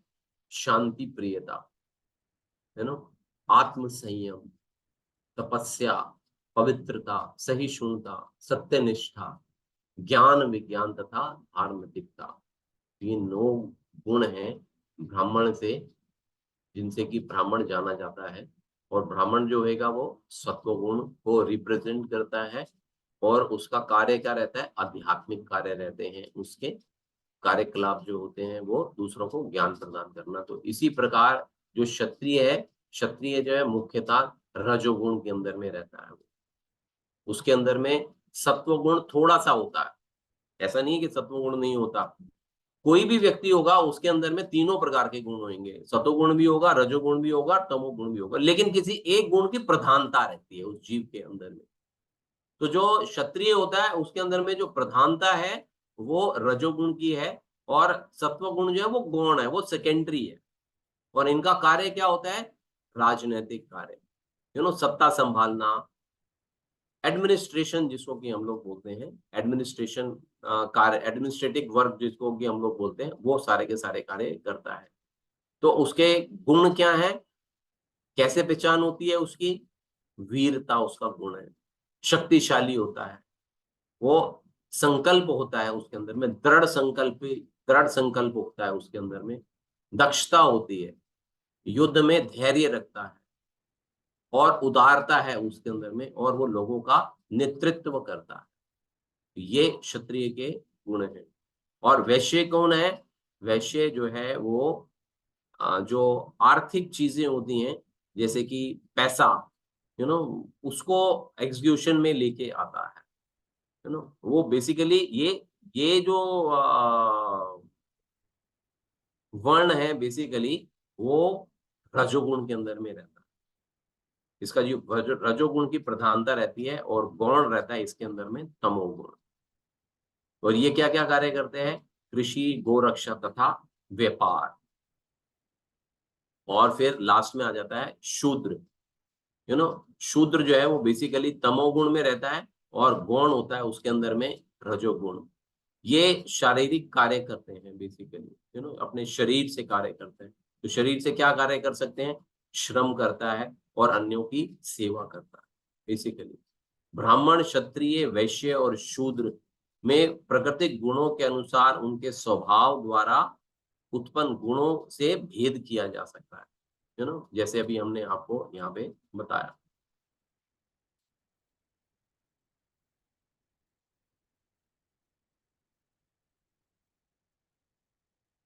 अपने अपने कर्म को, गुणों का पालन करते हुए प्रत्येक व्यक्ति सिद्ध हो सकता है। जैसे हर एक व्यक्ति के अंदर में कोई ना कोई एक गुण है, कोई विशेषता है। जैसे मैंने बताया उसने जैसे अपने प्रीवियस बर्थ से कुछ चीजें कुछ चीजें बाय डिफॉल्ट प्राप्त कर ली हैं और वो कुछ इस लाइफ के अंदर में कल्टीवेट करता है।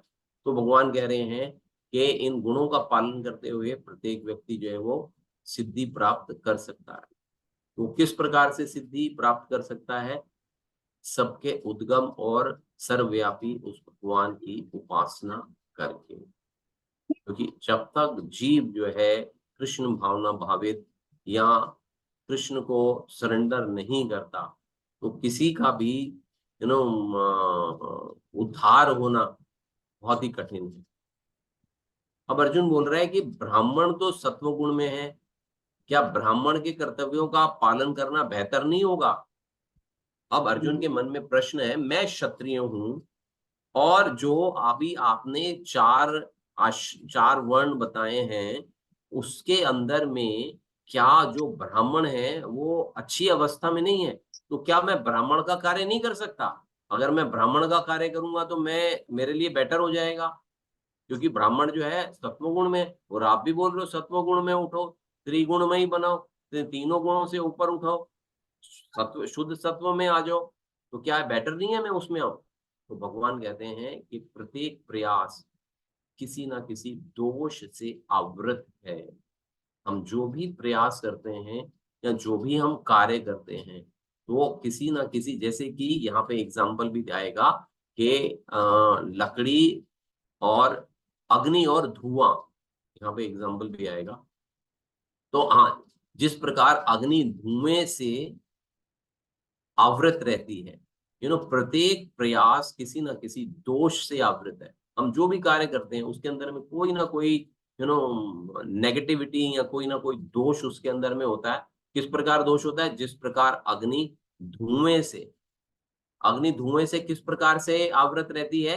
क्योंकि धुआं जब उठता है तो अग्नि अग्नि जलती है तो थोड़ा सा धुआं उठता है, लेकिन जब हम अग्नि को हवा करते हैं तो धुआं जो है वो उड़ जाता है, तो उस प्रकार अग्नि जो है फिर वो शुद्ध हो जाती है, लेकिन धुआं उसके अंदर में रहता है। ये उसका एक एक दोष जिसको कि हम लोग बोल सकते हैं। तो इसी प्रकार से जीव के अंदर में हो सकता है कोई दोष हो, लेकिन अगर हम उसको, जैसे हम अग्नि को पंखा करते हैं तो वो धुआं जो है वो उड़ जाता है, तो इसी प्रकार हमारे अंदर में भी जो दोष हैं उनको अगर हम ठीक प्रकार से उपासना करके या साधना करके उसको हम उड़ा सकते हैं।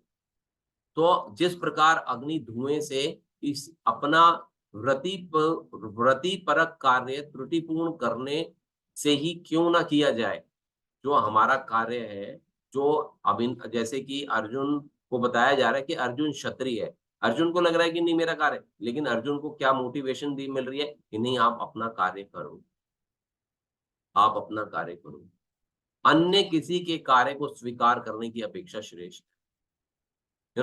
कोई आके अर्जुन को बोले कि नहीं जी आप ब्राह्मण बन जाओ, तो नहीं, यहाँ पे भगवान कह रहे हैं नहीं, you are a Kshatriya, you are a Kshatriya, so better it is better you be क्षत्रिय।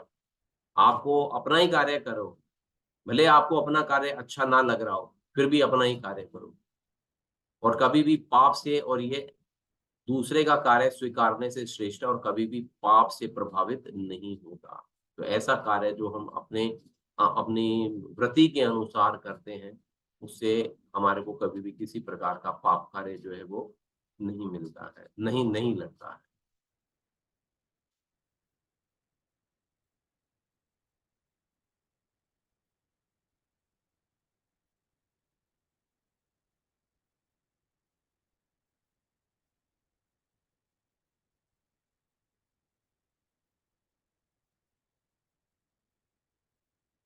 संन्यास के, अब यहाँ पे बेसिकली बताया गया है कि हम लोग कर्म फल से मुक्ति जो है वो जीव किस प्रकार प्राप्त कर सकता है ना?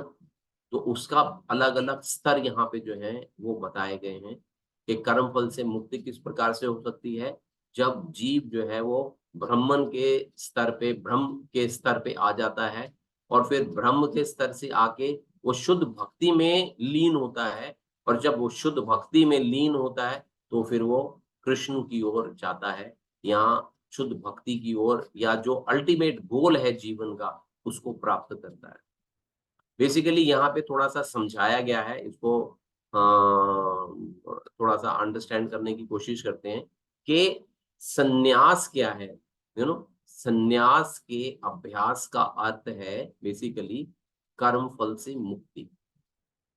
सन्यास का क्या अर्थ हुआ ना? सन्यास का अर्थ है कि मेरे को कर्म फल का रिजल्ट, मैं जो कर्म कर रहा हूं मेरे को उसका रिजल्ट नहीं चाहिए, चाहे वो कर्म मेरा काम में कर्म है या वो कर्म मेरा नित्य कर्म है ना, मेरे को किसी भी कर्म के फल से मेरे को मुक्ति चाहिए, मेरे को कर्म फल का रिजल्ट नहीं चाहिए। अर्थात जो आत्म संयमी तथा भोगों के प्रति अनासक्त है, वह सिद्ध अवस्था में बेसिकली उस जो आत्म संयमी मीन्स जो सेल्फ सेटिस्फाइड है, ये जो कुछ भी मिल गया, नहीं मिला तो ठीक है, बहुत अच्छा भोजन मिल गया तो अब भी उसको कोई फर्क नहीं पड़ रहा, भोजन ही नहीं मिला तब भी उसको कोई फर्क नहीं पड़ रहा। आत्म संयमी, क्योंकि एक तो क्या हो गया, वो कर्म फल से मुक्त है, कर्म कर रहा है लेकिन उसकी कोई एक्सपेक्टेशन नहीं है, और आत्म संयमी है, और भोगों के प्रति अनासक्त है। ये बेसिकली सिद्ध अवस्था है। इसको, ऐसी मनोदशा को योगारूढ़ बोला जाता है, या योग की सिद्ध अवस्था जो है वो बोली जाती है। तो यहाँ पे वर्ड तो यूज जरूर हो रहा है संन्यास, लेकिन ये हम अपने जीवन के अंदर में भी इसका अभ्यास जो है वो हम कर सकते हैं कि हम कर्म फल, हम जो भी कार्य कर रहे हैं उसके फलों से हम अनासक्त रहें, आत्म संयमी बने, हम लोग सेल्फ सेटिस्फाइड हो, जो कुछ भी प्राप्त हो रहा है उससे सेटिस्फाइड हो। तो अगर हम ऐसा कार्य कर लेते हैं तो हम भी इसी जीवन के अंदर में संन्यास आश्रम में ही है बेसिकली। हमारे को अलग से संन्यास लेने की कोई आवश्यकता नहीं है। हम लोग अपने गृहस्थ आश्रम में रहते हुए भी सन्यासी जो है वो हम बन सकते हैं। फिर 50वें श्लोक में बताते हैं कि ऐसा सिद्ध अवस्था को प्राप्त हुआ व्यक्ति परम सिद्ध अवस्था अर्थात ब्रह्म, जो सर्वोच्च ज्ञान की अवस्था है, को प्राप्त करता है, ब्रह्म की प्राप्ति करता है। कर्म फल से जब मुक्ति हो जाती है, कोई प्रतिक्रिया नहीं रहती या कोई एक्सपेक्टेशन नहीं रहती, तो इस प्रकार का जो के अंदर में जब जागृत हो जाता है तो वो भगवान की ओर लग जाता है, या ब्रह्म स्तर पे जो है वो पहुंच जाता है।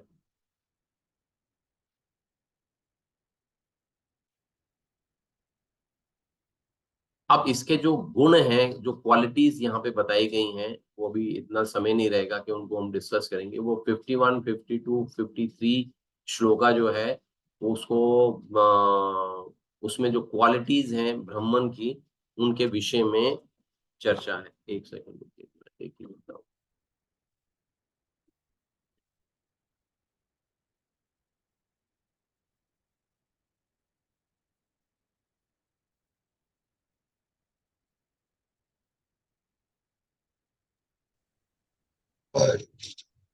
ये जो गुण हैं ये बताए गए हैं कि अपनी बुद्धि से शुद्ध होकर तथा धैर्य पूर्वक मन को वश में करते हुए, इंद्रिय तृप्ति के विषयों का त्याग कर, राग तथा द्वेष से मुक्त होकर जो व्यक्ति एकांत स्थान में वास करता है, जो थोड़ा खाता है, अपने शरीर मन वाणी को वश में रखता है, जो सदैव समाधि में रहता है तथा पूर्णतया विरक्त, मिथ्या अहंकार, मिथ्या शक्ति, मिथ्या गर्व, काम क्रोध तथा भौतिक वस्तुओं के संग्रह से मुक्त है, जो मिथ्या स्वामित्व की भावना से रहित तथा शांत है, वह निश्चय ही आत्म साक्षात के पद को प्राप्त करता है।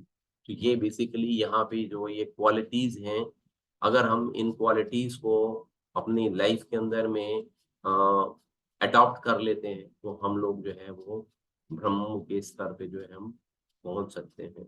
इन क्वालिटीज को अपने लाइफ के अंदर में अप्लाई करना पड़ेगा, तब हम पर ब्रह्म की ब्रह्म का अनुभव कर सकेंगे और शुद्ध भक्ति को जो है हम प्राप्त कर पाएंगे। तो इसका फल क्या निकलेगा, इसका फल क्या निकलेगा, इसका रिजल्ट क्या होएगा?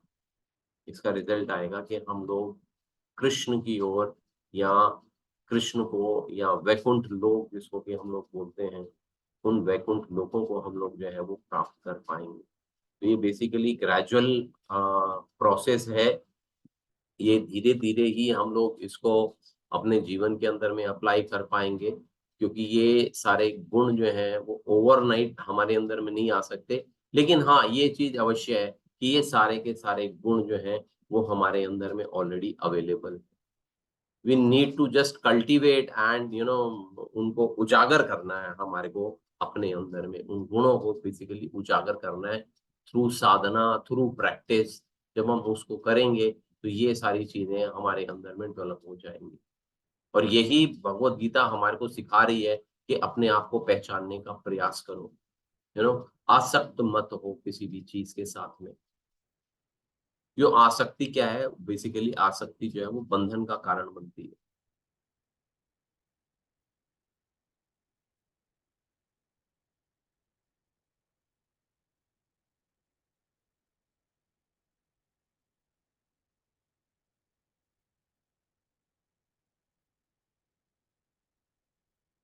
इसमें 54 और 55 जो श्लोका है वो दे आर वेरी इंपॉर्टेंट। 54 और 55 जो श्लोका है, मैं देखता हूँ एक सेकेंड। 54 जो श्लोक है वो ब्रह्मभूत अवस्था से भक्ति तक जाने के लिए है। तो इसमें भगवान कहते हैं ब्रह्मभूत प्रसन्न आत्मा न सोचती न कांक्षति समहा सर्वेषु भूतेषु मद भक्तिम लभते पराम। कि इस प्रकार जो दिव्य पद पर स्थित है वह तुरंत पर ब्रह्म का अनुभव करता है और पूर्णतया प्रसन्न हो जाता है। वह ना तो कभी शोक करता है, ना किसी वस्तु की कामना करता है। वह प्रत्येक जीव पर संभाव रखता है। उस अवस्था में वह मेरी शुद्ध भक्ति को प्राप्त करता है।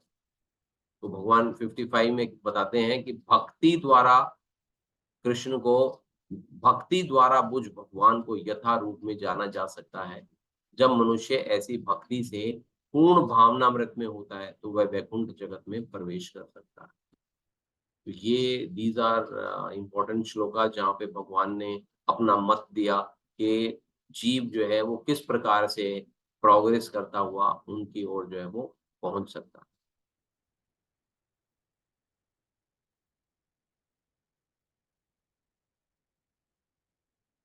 भक्ति मार्ग पर किसी को भी अपना नित्य कर्म छोड़ने की आवश्यकता नहीं है। देखिए यहाँ पे भगवान बहुत क्लियर बता रहे हैं कि भक्ति मार्ग में जब हम आ जाते हैं तो हमारे को लगता है कि अरे हम कहाँ फंस गए। भक्ति मार्ग के अंदर में जा रहे हैं हम लोग, तो हमारे को अपने जो रूटीन वर्क है वो छोड़ना पड़ जाएगा और पता नहीं क्या क्या चीजें जो है हमारे को अडॉप्ट करनी पड़ेंगी। बहुत सारे लोग प्रश्न करते हैं कि जब हम भक्ति के अंदर में आ जाएंगे तो क्या हम ऐसा कर सकेंगे, क्या हम वैसा कर सकेंगे, क्या ये चीज हमारे लिए मान्य होएगी, क्या ये चीज हमारे लिए अमान्य होएगी। तो भगवान कह रहे हैं कि अपना नित्य कर्म छोड़ने की कोई आवश्यकता नहीं है।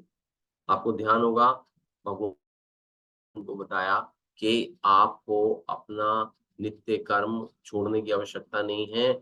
आपको क्या करना है, आप युद्ध करते हुए आप युद्ध करो। आप युद्ध कैसे करो, मेरा चिंतन करते हुए। तो प्रश्न यहाँ पे भी भगवान यही बोल रहे हैं कि भक्ति मार्ग में किसी को भी अपना नित्य कर्म छोड़ने की आवश्यकता नहीं है। तो अर्जुन पूछता है ऐसा क्यों, कि शुद्ध भक्त जो है वो मेरे संरक्षण में समस्त प्रकार के कार्यों में संलग्न रहता है। क्यों, उसका कारण ये बता दिया कि जीव जो है वो मुझ पे निर्भर रहता है। जो भक्त होता है, भगवान का जो भक्त होता है वो क्या करता है, वो भगवान पे निर्भर रहता है। इसका और क्या रहता है, मेरे संरक्षण में सदैव कार्य करता है, मुझ पे निर्भर करता है और मेरे ही संरक्षण में सदैव कार्य करता है और मेरे प्रति पूर्णतया सचेत रहता है। ऐसा नहीं है कि भूल गया जीव भगवान को भूल गया, तो आज याद कर लिया कल भूल गया, आज साधना करी कल नहीं करी, जब जरूरत है तब साधना कर ली, जब परेशानी है तब साधना कर ली। नहीं, वह पूर्णतः सचेत रहता है भगवान के प्रति और हमेशा उसके संरक्षण में रहता है। जैसे कि हम महाभारत में देखते हैं कि जो पांडव हैं वो सदैव ही पूर्णतया सचेत रहते हैं और वो जो भी कर्म करते हैं या जो भी कार्य करते हैं वो हमेशा कृष्ण की कंसल्टेशन लेके करते हैं। जो भी उन्होंने जीवन में जो भी कार्य किया वो कृष्ण से कंसल्ट करने के बाद में किया। तो वो क्या इस पे ये क्या है कि वो भगवान पे निर्भर भी हैं और भगवान के आरक्षण में कर्म कर रहे हैं और पूर्णतया सचेत हैं कि वो भगवान के लिए कार्य कर रहे हैं। जीव को इसका फल क्या प्राप्त होएगा, अगर जीव इस भाव में कार्य करेगा उसको क्या फल प्राप्त होगा? बद्ध जीवन के सारे अवरोधों को लांग जाएगा।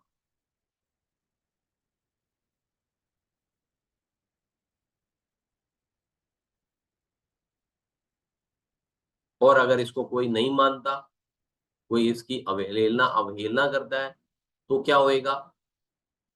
तब बताते हैं कि मिथ्या अहंकार वश कृष्ण भावना भावित कर्म नहीं करोगे तो विनष्ट हो जाओगे और अपने ही स्वभाव से उत्पन्न कर्म द्वारा बाध्य होकर वही सब करोगे। बेसिकली हमारा एक स्वभाव है, उस स्वभाव के अंदर में हम सभी जीव जो हैं वो कार्य करते हैं। तो यहाँ पे अर्जुन को बताया जा रहा है कि आपका स्वभाव क्षत्रिय है। अगर आप किसी अहंकार वश या किसी मोहवश अगर आप युद्ध नहीं करते हो, तो स्वभाव है जो आपका क्षत्रिय का, उस स्वभाववश आपको युद्ध करना ही पड़ेगा। क्योंकि आपके आपके भीतर में जो परमात्मा बैठा हुआ है वो आपको प्रेरित करेगा युद्ध करने के लिए, और आप ना चाहते हुए भी युद्ध करोगे। क्योंकि कई दफा हम अपने जीवन में देखते हैं कि अर्जुन ने भी प्रश्न किया कि जीव ना चाहते हुए भी पाप कर्मों में लग जाता है,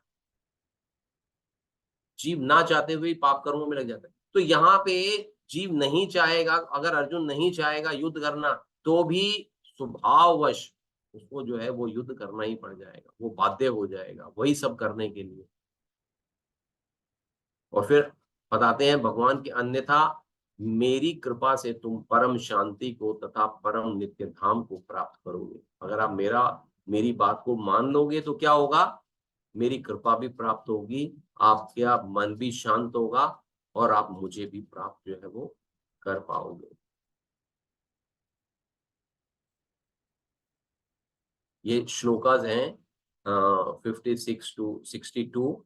56 में भगवान कहते हैं कि मेरा शुद्ध भक्त मेरे संरक्षण में समस्त प्रकार के कार्यों में संलग्न रहकर मेरी कृपा से नित्य तथा अविनाशी धाम को प्राप्त होता है।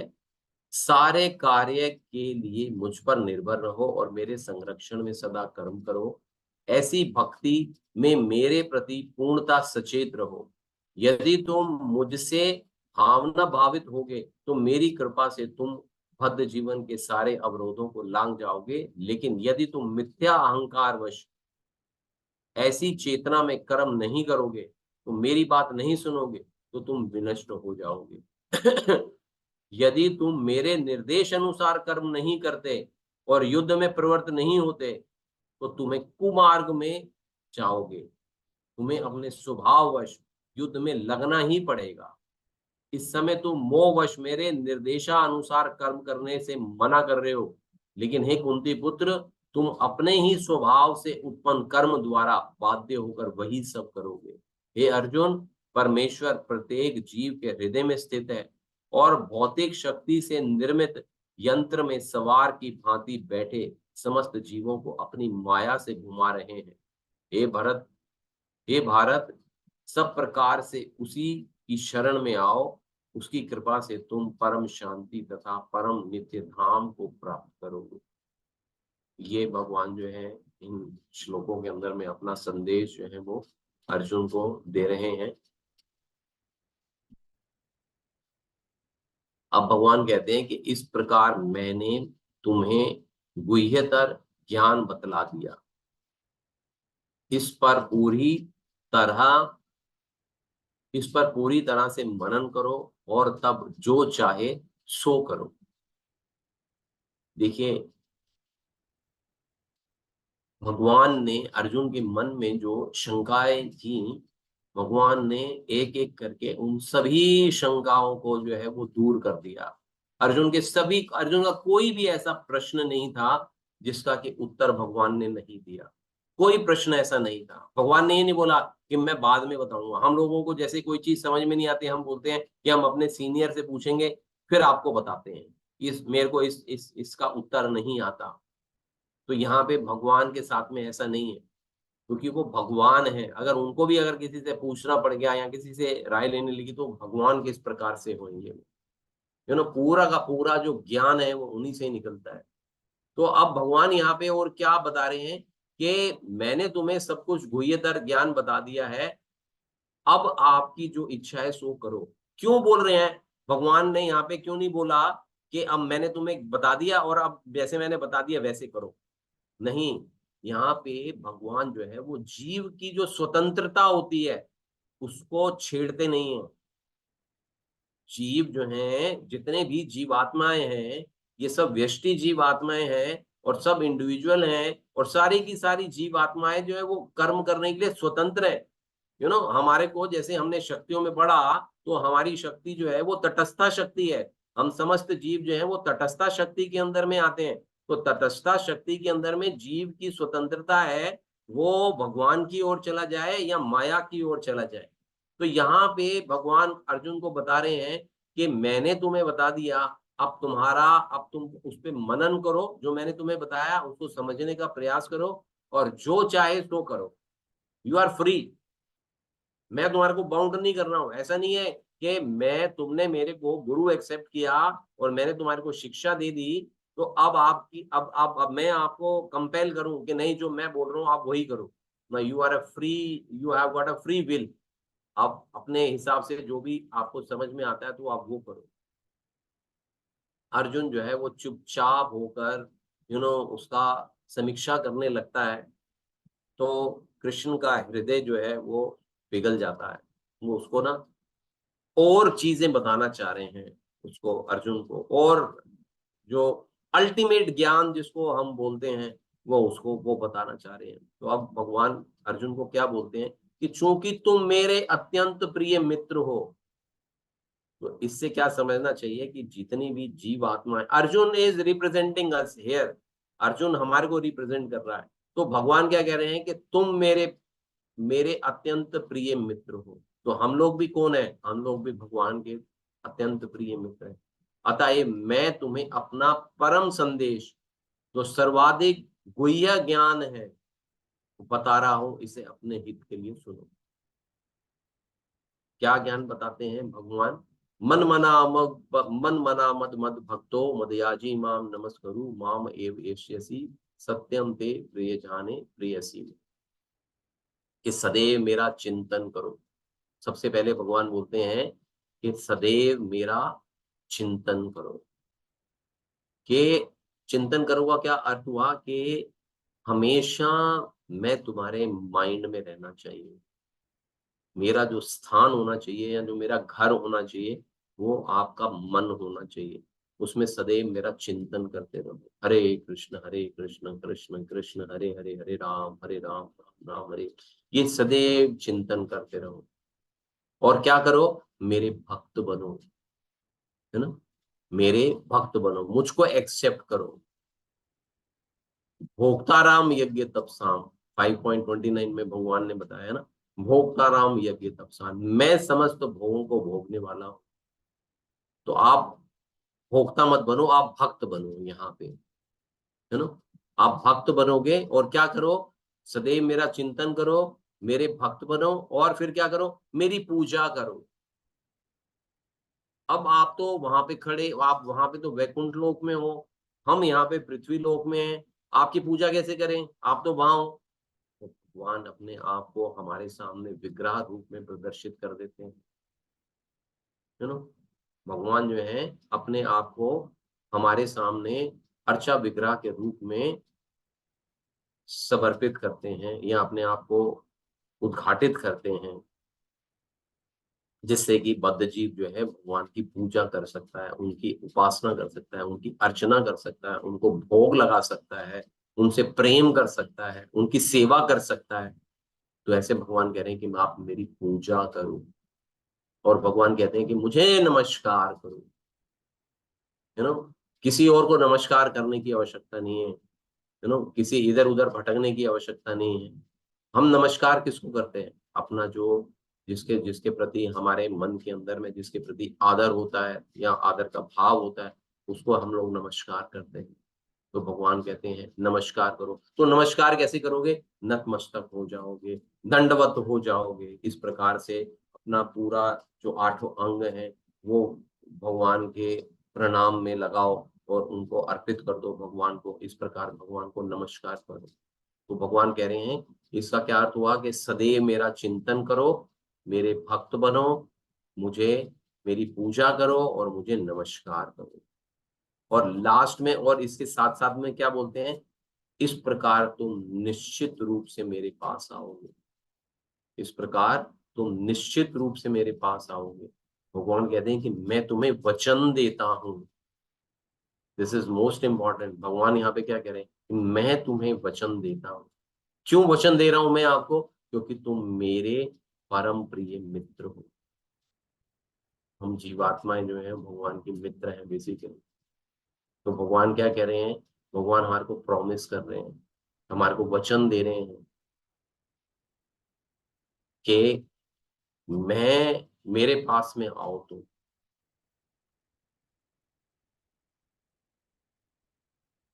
अब क्या वचन दे रहे हैं, लास्ट संदेश क्या दे रहे हैं, सर्वधर्मान परित्यज्य माम एकम शरणम व्रज अहम त्वं सर्व पापेभ्यो मोक्षयिष्यामि मा शुचा। अर्जुन का प्रश्न है, क्या इन गतिविधियों को जो बताया, पूजा करना, नमस्कार करना, तो इन गतिविधियों को करने के लिए व्यक्ति का हृदय अत्यंत शुद्ध एवं पापों से रहित नहीं होना चाहिए?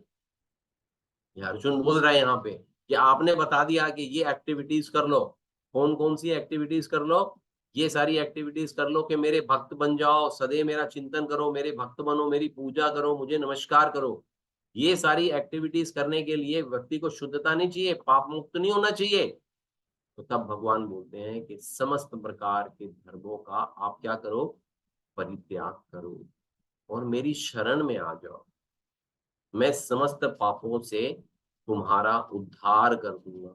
और भगवान लास्ट में बोलते हैं कि डरो मत, डरो मत।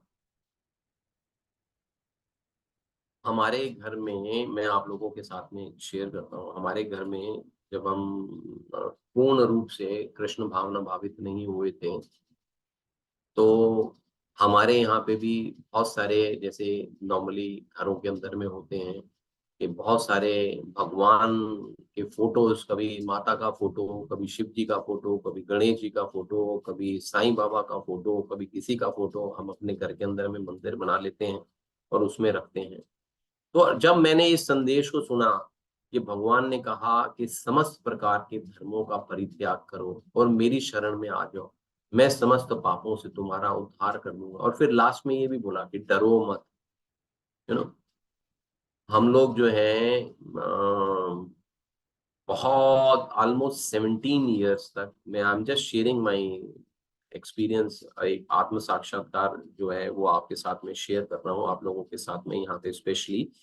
कि जब जब मेरा बेटा हुआ शिवाय, वो मंडे को हुआ था, सोमवार के दिन हुआ था, इसलिए हमने उसका नाम भी शिवाय रखा। तो फिर हम लोगों ने मंडे की फास्टिंग करनी प्रारंभ की। मैंने और प्रेम मंजरी ने, हम दोनों ने इकट्ठे जो है वो मंडे की जो है फास्टिंग करनी जो प्रारंभ की, कि हमने इसको एज अ गिफ्ट, कि हाँ हमारे को है ना, बच्चा जो है हमारे को एज अ गिफ्ट प्राप्त हुआ है। तो उसके उसमें हम लोगों ने एक अपना रेसिप्रोकेशन जिसको हम लोग बोलते हैं, तो उस रेसिप्रोकेशन में हम लोगों ने जो है वो मंडे की जो है फास्टिंग करनी प्रारंभ की। और हम लोगों ने कंटिन्यूसली नॉन स्टॉप 17 ईयर्स तक, it's not a small time, 17 years तक कॉन्टिन्यूसली हम लोगों ने मंडे की फास्टिंग करी, मैंने भी और प्रेम मंचरी ने भी। फिर हम लोग जो है वो इस्कॉन के कनेक्शन में आए और फिर वहां से हमने ये सारा जो भी ज्ञान था वो धीरे धीरे प्राप्त करना प्रारंभ हुआ। तो हमारे को पता चला कि जो हमने इतने सालों तक जो हमने तपस्या करी या जो भी हमने प्रेयर्स करी, उन प्रेयर्स का रिजल्ट क्या मिला हमारे को, कि हमारे को कृष्णा कॉन्शियसनेस के अंदर में हमारे को आने को प्राप्त हुआ। और जब हम यहाँ पे आ गए तो हमारे घर के अंदर में बहुत सारे देवी देवताओं की फोटोज थे। शिव जी को मैंने, जैसे मैंने आपको बताया कि हम लोग बहुत मानते थे, और वैष्णो देवी को हम लोग बहुत मानते थे। हर उसमें फास्टिंग होती थी, साल में 2 दफा जो नवरात्रे आते हैं उनमें फास्टिंग होती थी। फिर जब मैंने ये वाला श्लोक पढ़ा तो इस श्लोक ने मेरा जीवन बदल दिया। लेकिन मैंने इस श्लोक को पढ़ के केवल उसको पढ़ने तक ही नहीं सीमित रखा, मैंने इस श्लोक को अपने जीवन के अंदर में अप्लाई किया।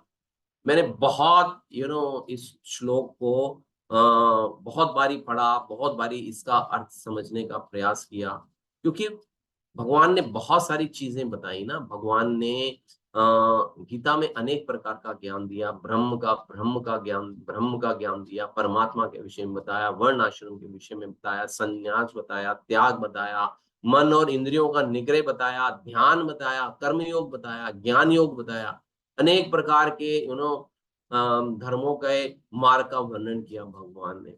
लेकिन लास्ट में जो उन्होंने अपनी इंस्ट्रक्शन दी, क्योंकि हमारे को 6th चैप्टर में लास्ट में बताया योगी नाम सर्वेशाम बताया, 9.34 में भी मन मना मत मत भक्तों बताया हमारे को, और कई चीजें बताई भगवान ने। लेकिन अब भगवान यहाँ पे लास्ट इंस्ट्रक्शन दे रहे हैं, वो कह रहे हैं सारी चीजें जो मैंने जितनी भी चीजें बताई हैं उन सबको भूल जाओ, उनमें से किसी भी चीज को याद रखने की जरूरत नहीं है, केवल अभी सिर्फ एक ही चीज रखाओ। कौन सी वाली चीज बताओ? ये एक तो ये मन मना मद मद भक्तो मदयाजी माम नमस्कुरु, कि सदैव मेरा चिंतन करो, मेरे भक्त बनो, मेरी पूजा करो, मुझे नमस्कार करो। और क्या करना है? और सब प्रकार के धर्मों का परित्याग कर देना है। हम जीव आत्मा जो है वो डरती है, तो हमारे को डर लगा था कि हम इन सारी विग्रहों को अपने मंदिर से बाहर कैसे लेके जा सकते हैं। इनको तो हमने इतने सालों तक पूजा, लेकिन जब भगवान ने यहाँ पे बोला कि आप डरो मत, तो हमने थोड़ी सी हिम्मत करी और केवल कृष्ण पे स्थित होने का प्रयास किया, केवल कृष्ण पे स्थित होने का प्रयास किया हमने। और हम, जैसे कि बहुत सारे लोगों के मन में डर होता है, हमारे मन में भी डर था कि कहीं कोई ऐसा कोई ऐसा कार्य ना हो जाए जिससे कि हम लोग अपराध कर लें, जैसे किसी देवी देवता के प्रति अपराध ना हो जाए हमारे से, या कुछ और ना हो जाए। लेकिन हमारे साथ में ऐसा कुछ भी नहीं हुआ, हमारे साथ में ऐसा कुछ भी नहीं हुआ। Why I am sharing this experience, ये मैं आप लोगों के साथ में इसलिए शेयर कर रहा हूँ क्योंकि हमारे को कहीं ना कहीं भगवान पे या भगवान के जो शब्द हैं उन पे कहीं ना कहीं हमारे को विश्वास करना पड़ेगा, कहीं ना कहीं रिलाई करना पड़ेगा, तभी हम अपने आध्यात्मिक जीवन के अंदर में प्रगति कर पाएंगे। अदरवाइज हम अपने आध्यात्मिक जीवन के अंदर में प्रगति जो है वो नहीं कर पाएंगे। So this is very, very important for all of us when we have accepted Krishna consciousness। जब हमने इसको एक्सेप्ट कर लिया है, तो उसको एक्सेप्ट करने के बाद में हमारे को उसको अपने जीवन के अंदर में अप्लाई भी करना है। ऐसा नहीं छोड़ देना कि हाँ जी हमने इसको छोड़ दिया, अब हम अपने आप होता रहेगा, हमने तो सिर्फ ज्ञान प्राप्त कर लिया और उसको अप्लाई नहीं किया। नहीं, उसको हमारे को अपने जीवन के अंदर में अप्लाई भी कर जो है वो करना पड़ेगा। अब अर्जुन को भगवान यहाँ पे जो है वो निमित्त बनाकर कृष्ण संपूर्ण जगत को शिक्षा दे रहे हैं। यहाँ पे भगवान क्या कर रहे हैं कि अर्जुन को निमित्त बनाकर सब लोगों को, हम लोगों को शिक्षा दे रहे हैं। मैंने प्रारंभ में भी बोला था कि गीता तभी हम लोग अच्छे से समझ पाएंगे जहां पे कि आप अर्जुन का नाम निकाल के अपना नाम लगा लें। अर्जुन के स्थान पे जब आप अपना नाम लगा लेंगे, तब हमारे को भगवत गीता जो है वो समझने में आसान हो जाएगी, और तब हम भगवान के साथ में, कृष्ण के साथ में एक अपना संबंध स्थापित कर पाएंगे। Because we are directly communicating, we are direct conversation है कृष्ण की और मेरी, ये डायरेक्ट कन्वर्सेशन हो रही है। कृष्ण मुझे डायरेक्ट इंस्ट्रक्शंस दे रहे हैं, आई एम एक्सेप्टिंग कृष्णाज इंस्ट्रक्शन। जैसे अर्जुन ने एक्सेप्ट करी वहां पे, मैं भी वैसे ही उन उन चीजों को जो है वो एक्सेप्ट कर रहा हूं।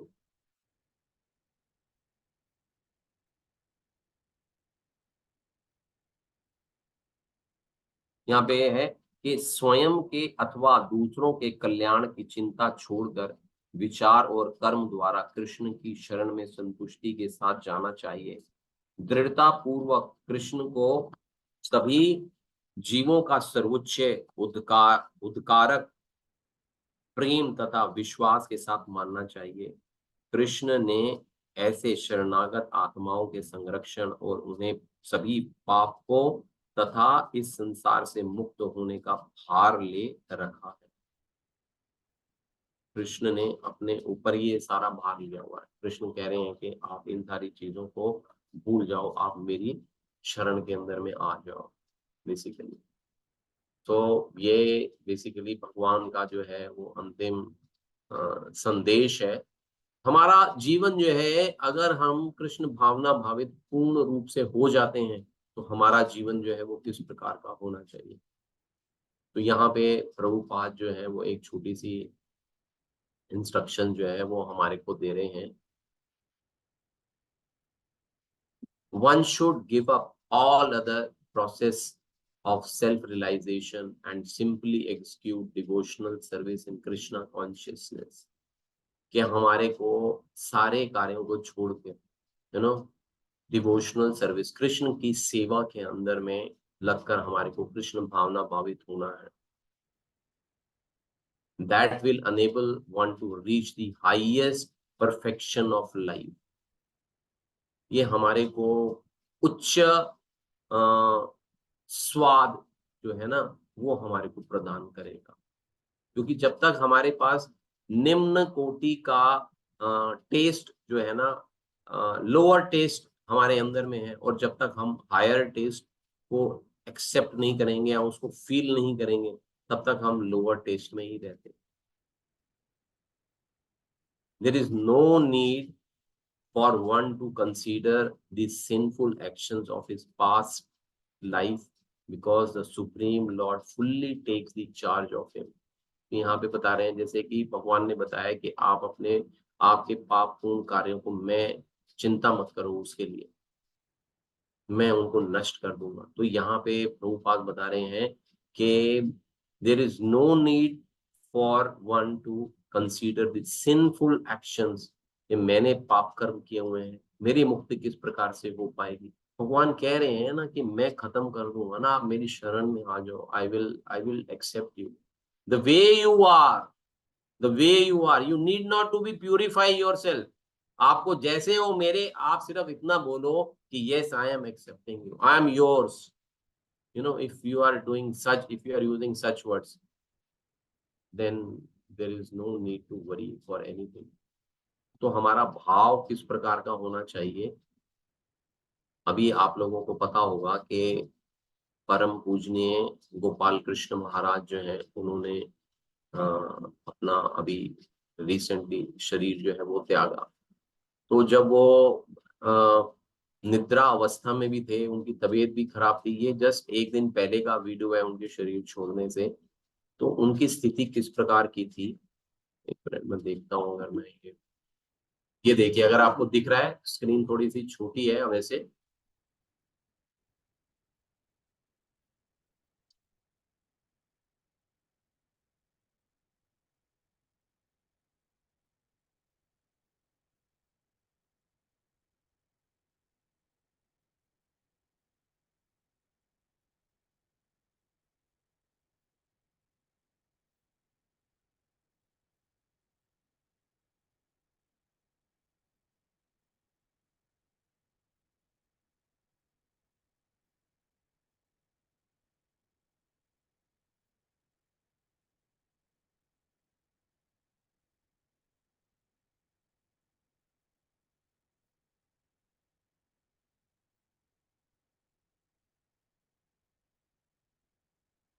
ये देखिए यहाँ पे, ये जो एक छोटा सा वीडियो है, इसमें इसमें आप देख रहे हैं, दिस इज कॉल्ड पूर्ण रूप से शरणागति, जिसको कि हम लोग बोलते हैं ना पूर्ण शरणागति।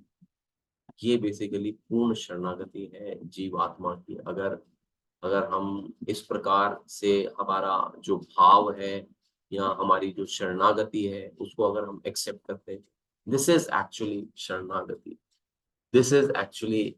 अब ऐसी जब जीवात्मा का जब ऐसा भाव होता है, जब जीवात्मा का ऐसा भाव होएगा, तो क्या वो जीव आत्मा भगवान धाम नहीं जाएगी क्या?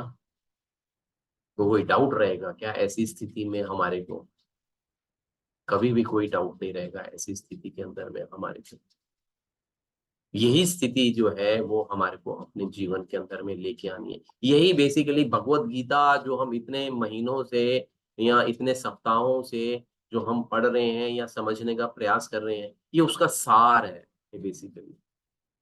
जितना भी आपने सुना सब भूल जाओ, सिर्फ इसको अगर आप याद रख लोगे कि यस, भगवान कृष्ण जो है वो मेरे को बोल रहे हैं कि मेरी शरण में आ जाओ, मैं तुम्हें एक्सेप्ट कर लूँ, आप जैसे भी हो, I will accept you the way you are. This is actually Krishna consciousness. ये आप देख रहे हो परम पूजनीय गोपाल कृष्ण महाराज को देख रहे हो, कितने ही एग्जाम्पल्स हैं इस्कॉन के अंदर में। अगर आपने अभी देखा होगा तो परम पूजनीय जयपताका महाराज अभी पीछे लास्ट मंथ में यहाँ पे थे, जिनकी की 75th यहाँ पे व्यास पूजा मनाई गई।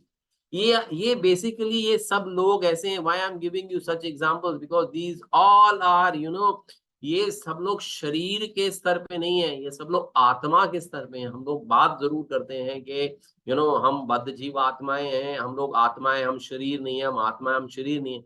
बट हमने क्या कभी अपने आप को शरीर से अलग करने का, अलग से देखने का प्रयास किया? क्या हमने कभी अपने जीवन में अपने को अपने शरीर से अलग रखकर देखने का प्रयास किया? नहीं किया। जब हमने प्रयास ही नहीं किया, कभी हमने, चलो हम लोग जो हैं शरीर में हैं और हम अपने हर चीज को शरीर से ही संबंधित करते हैं। कम से कम हम दिन के अंदर में एक बारी, दो बारी या तीन बारी ऐसी रियलाइज तो कर लें कि मैं शरीर नहीं हूं, मैं एक जीवात्मा हूं, मैं भगवान श्री कृष्ण का अंश हूं।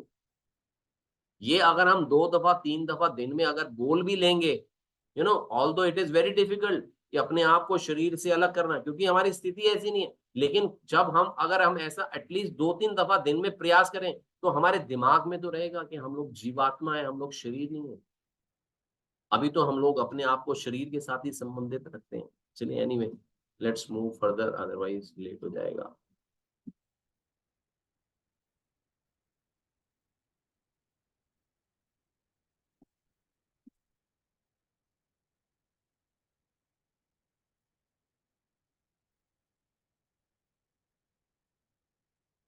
अब अर्जुन बोलता है कि ये सारी चीजें जो इतना अच्छा ज्ञान आपने बताया, ये मैं किसके साथ बांट सकता हूँ?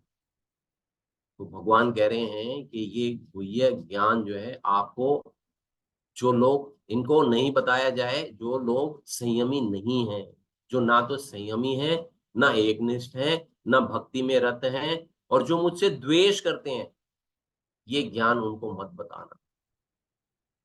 जैसे कि हम लोग 10 नाम अपराध बोलते हैं, तो 10 नाम अपराध में 9वां नाम अपराध जो है ना, कि वो अभक्तों को हरि नाम, कृष्ण हरि नाम का संदेश देना,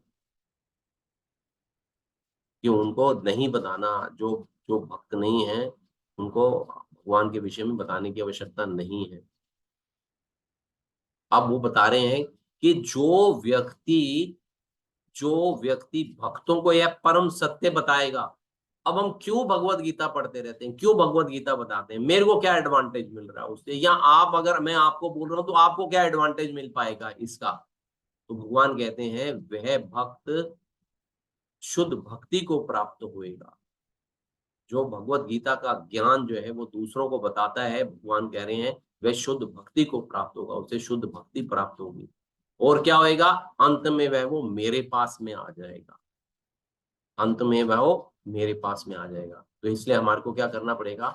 जो भी हमने सीखा है भगवत गीता से, इन 18 अध्यायों के अंदर में जो भी हमने सीखा है, अगर हमारे लिए संभव है तो हम किसी दूसरे को भी उसके विषय में बता सकते हैं। तो उसका क्या बेनिफिट मिल जाएगा हमारे को? कि हमारे को भगवत धाम की प्राप्ति हो जाएगी। भगवान कहते हैं अंत में वह वो मेरे पास में आ जाएगा। और भगवान क्या कहते हैं?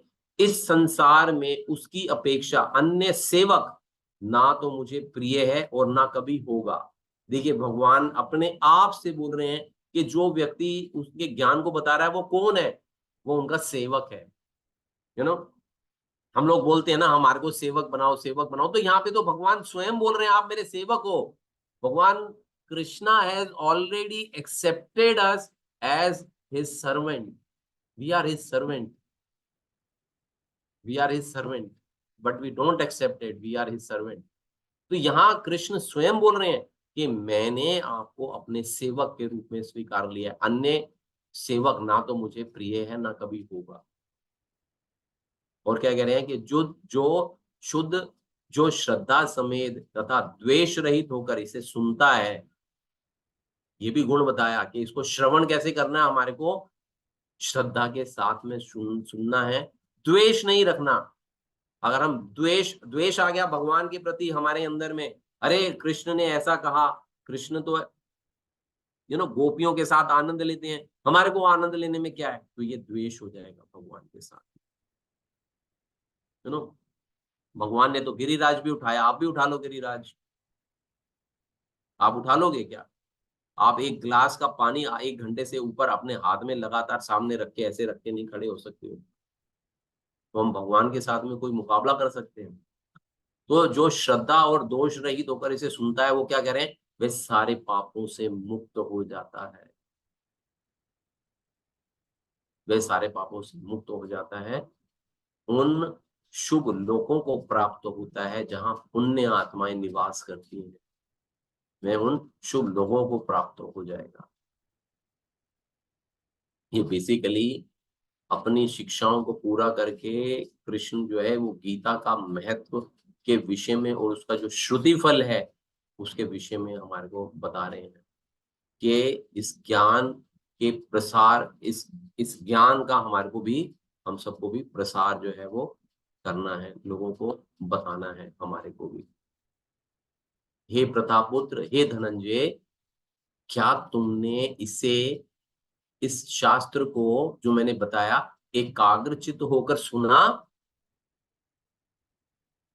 क्या आप तुम्हारा अज्ञान तथा मोह दूर हो गया है? देखिए भगवान यहाँ पे एक शिक्षक की भूमिका निभा रहे हैं।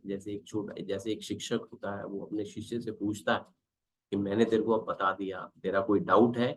आज की डेट में तो शिष्य पूछ ना तो गुरु पूछता है ना शिष्य पूछता है। ना तो गुरु पूछता है हाँ जी आपको समझ में आ गई, ना शिष्य बोलता है कि हाँ जी मुझे समझ में आ गई है, मुझे समझ में नहीं है। सब लोग उठते हैं और चल देते हैं, कोई किसी को थैंक यू भी नहीं बोलता। तो यहाँ पे लेकिन भगवान जो है वो प्रश्न कर रहे हैं कि हे धनंजय, क्या तुमने इसको एकाग्रचित्त होकर सुना? तो अगर वो एकाग्रचित्त होकर नहीं सुनता तो इतने प्रश्न कैसे करता अर्जुन? अर्जुन के प्रश्न ही हमारे को बताते हैं कि यस वो एकाग्रचित्त होकर सुन रहा था। तो क्या अज्ञान तथा मोह दूर हो गया कि मैं युद्ध नहीं करूंगा बोल रहा था प्रारंभ में?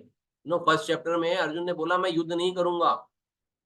क्योंकि ये क्यों नहीं युद्ध करूंगा? क्योंकि भीष्म पितामह है, ये सब मेरे क्या हैं, ये मेरे रिश्तेदार हैं, ये मेरे गुरु हैं, द्रोणाचार्य जो मेरे गुरु हैं, मेरे भाई हैं, ये सारे के सारे कौरव जो है मेरे भाई हैं, मेरे मामा खड़े हुए हैं सामने और मेरे साले खड़े हुए हैं युद्ध के लिए। मैं इन सबसे कैसे युद्ध करूं? मैं इनसे प्रेम करता हूं। वो मोह था अर्जुन का, तो इसलिए भगवान बोल रहे हैं तुम्हारा मोह दूर हो गया। वो बोल रहा था मैं त्यागी बन जाऊंगा, मैं घर छोड़ दूंगा, मैं जंगल में चला जाऊंगा। तो भगवान कह रहे हैं कि तेरा अज्ञान दूर हुआ, तुझे समझ में आ गया सब कुछ, या नहीं आया? तो अब शरणागति जो अर्जुन है, जो एक भक्त है भगवान का, वो भगवान को बोलता है कि हे कृष्ण, हे अच्युत्य, अब मेरा मोह दूर हो गया है, अब मुझे चीजें क्लैरिटी हो गई है, मेरे को सारी चीजों की क्लैरिटी होगी, अब मैं समझ गया हूँ। आपके अनुग्रह से मुझे मेरी स्मरण शक्ति वापस मिल गई। मैं भूल गया था कि मेरी क्या पोजीशन है और आपकी क्या पोजीशन है। मैं इस बात को भूल गया था, अब मुझे स्मरण आ गया, मेरी स्मरण शक्ति वापस आ गई हुई है। अब मैं संचय रहित तथा दृढ़ हूं, कोई डाउट नहीं रह गया मेरे मन के अंदर में। मेरी डिटर्मिनेशन जो है वो स्ट्रांग हो गई है। Now I have accepted you as God, as lord. I have accepted you, आप ही हो सब कुछ, आप परम नियंता हो और आपके आदेश अनुसार कर्म करने के लिए मैं उद्यत हूँ, मैं रेडी हो गया हूँ एकदम, आप जो बोलोगे मैं वो करूंगा। This is called surrenderness. शिष्य जो है, शिष्य का जो धर्म है वो धर्म ये है कि गुरु जो बोलेगा कि मैं जो भी कार्य करूंगा वो मैं गुरु की आज्ञा अनुसार करूंगा, गुरु के विपरीत मैं कोई कार्य नहीं करूंगा। गुरु ने अगर बोल दिया बैठ जाओ तो मैं बैठ जाऊंगा। तो मैं कोई प्रश्न नहीं करूंगा कि गुरु ने मुझे क्यों बोल दिया बैठ जाने के लिए, ये तो मेरे खड़े रहने की पोजीशन थी। या गुरु ने मेरे को बोला कि मैंने पूछा भोजन कर लो, गुरु ने बोला अभी 5 मिनट रुको और गुरु उसके बाद भूल गया। तो ये नहीं कि मैं जाके बिना आज्ञा के भोजन करना प्रारंभ कर दिया। बेसिकली शरणागति जिसको कि हम लोग बोलते हैं सरेंडरनेस, जब तक हमारे अंदर में नहीं होएगी तब तक जीवात्मा जो है वो संचय रहित रहेगी, संचित रहित नहीं रह सकेगी, संचय में ही रहेगी और प्रोग्रेस नहीं कर पाएगा। जी।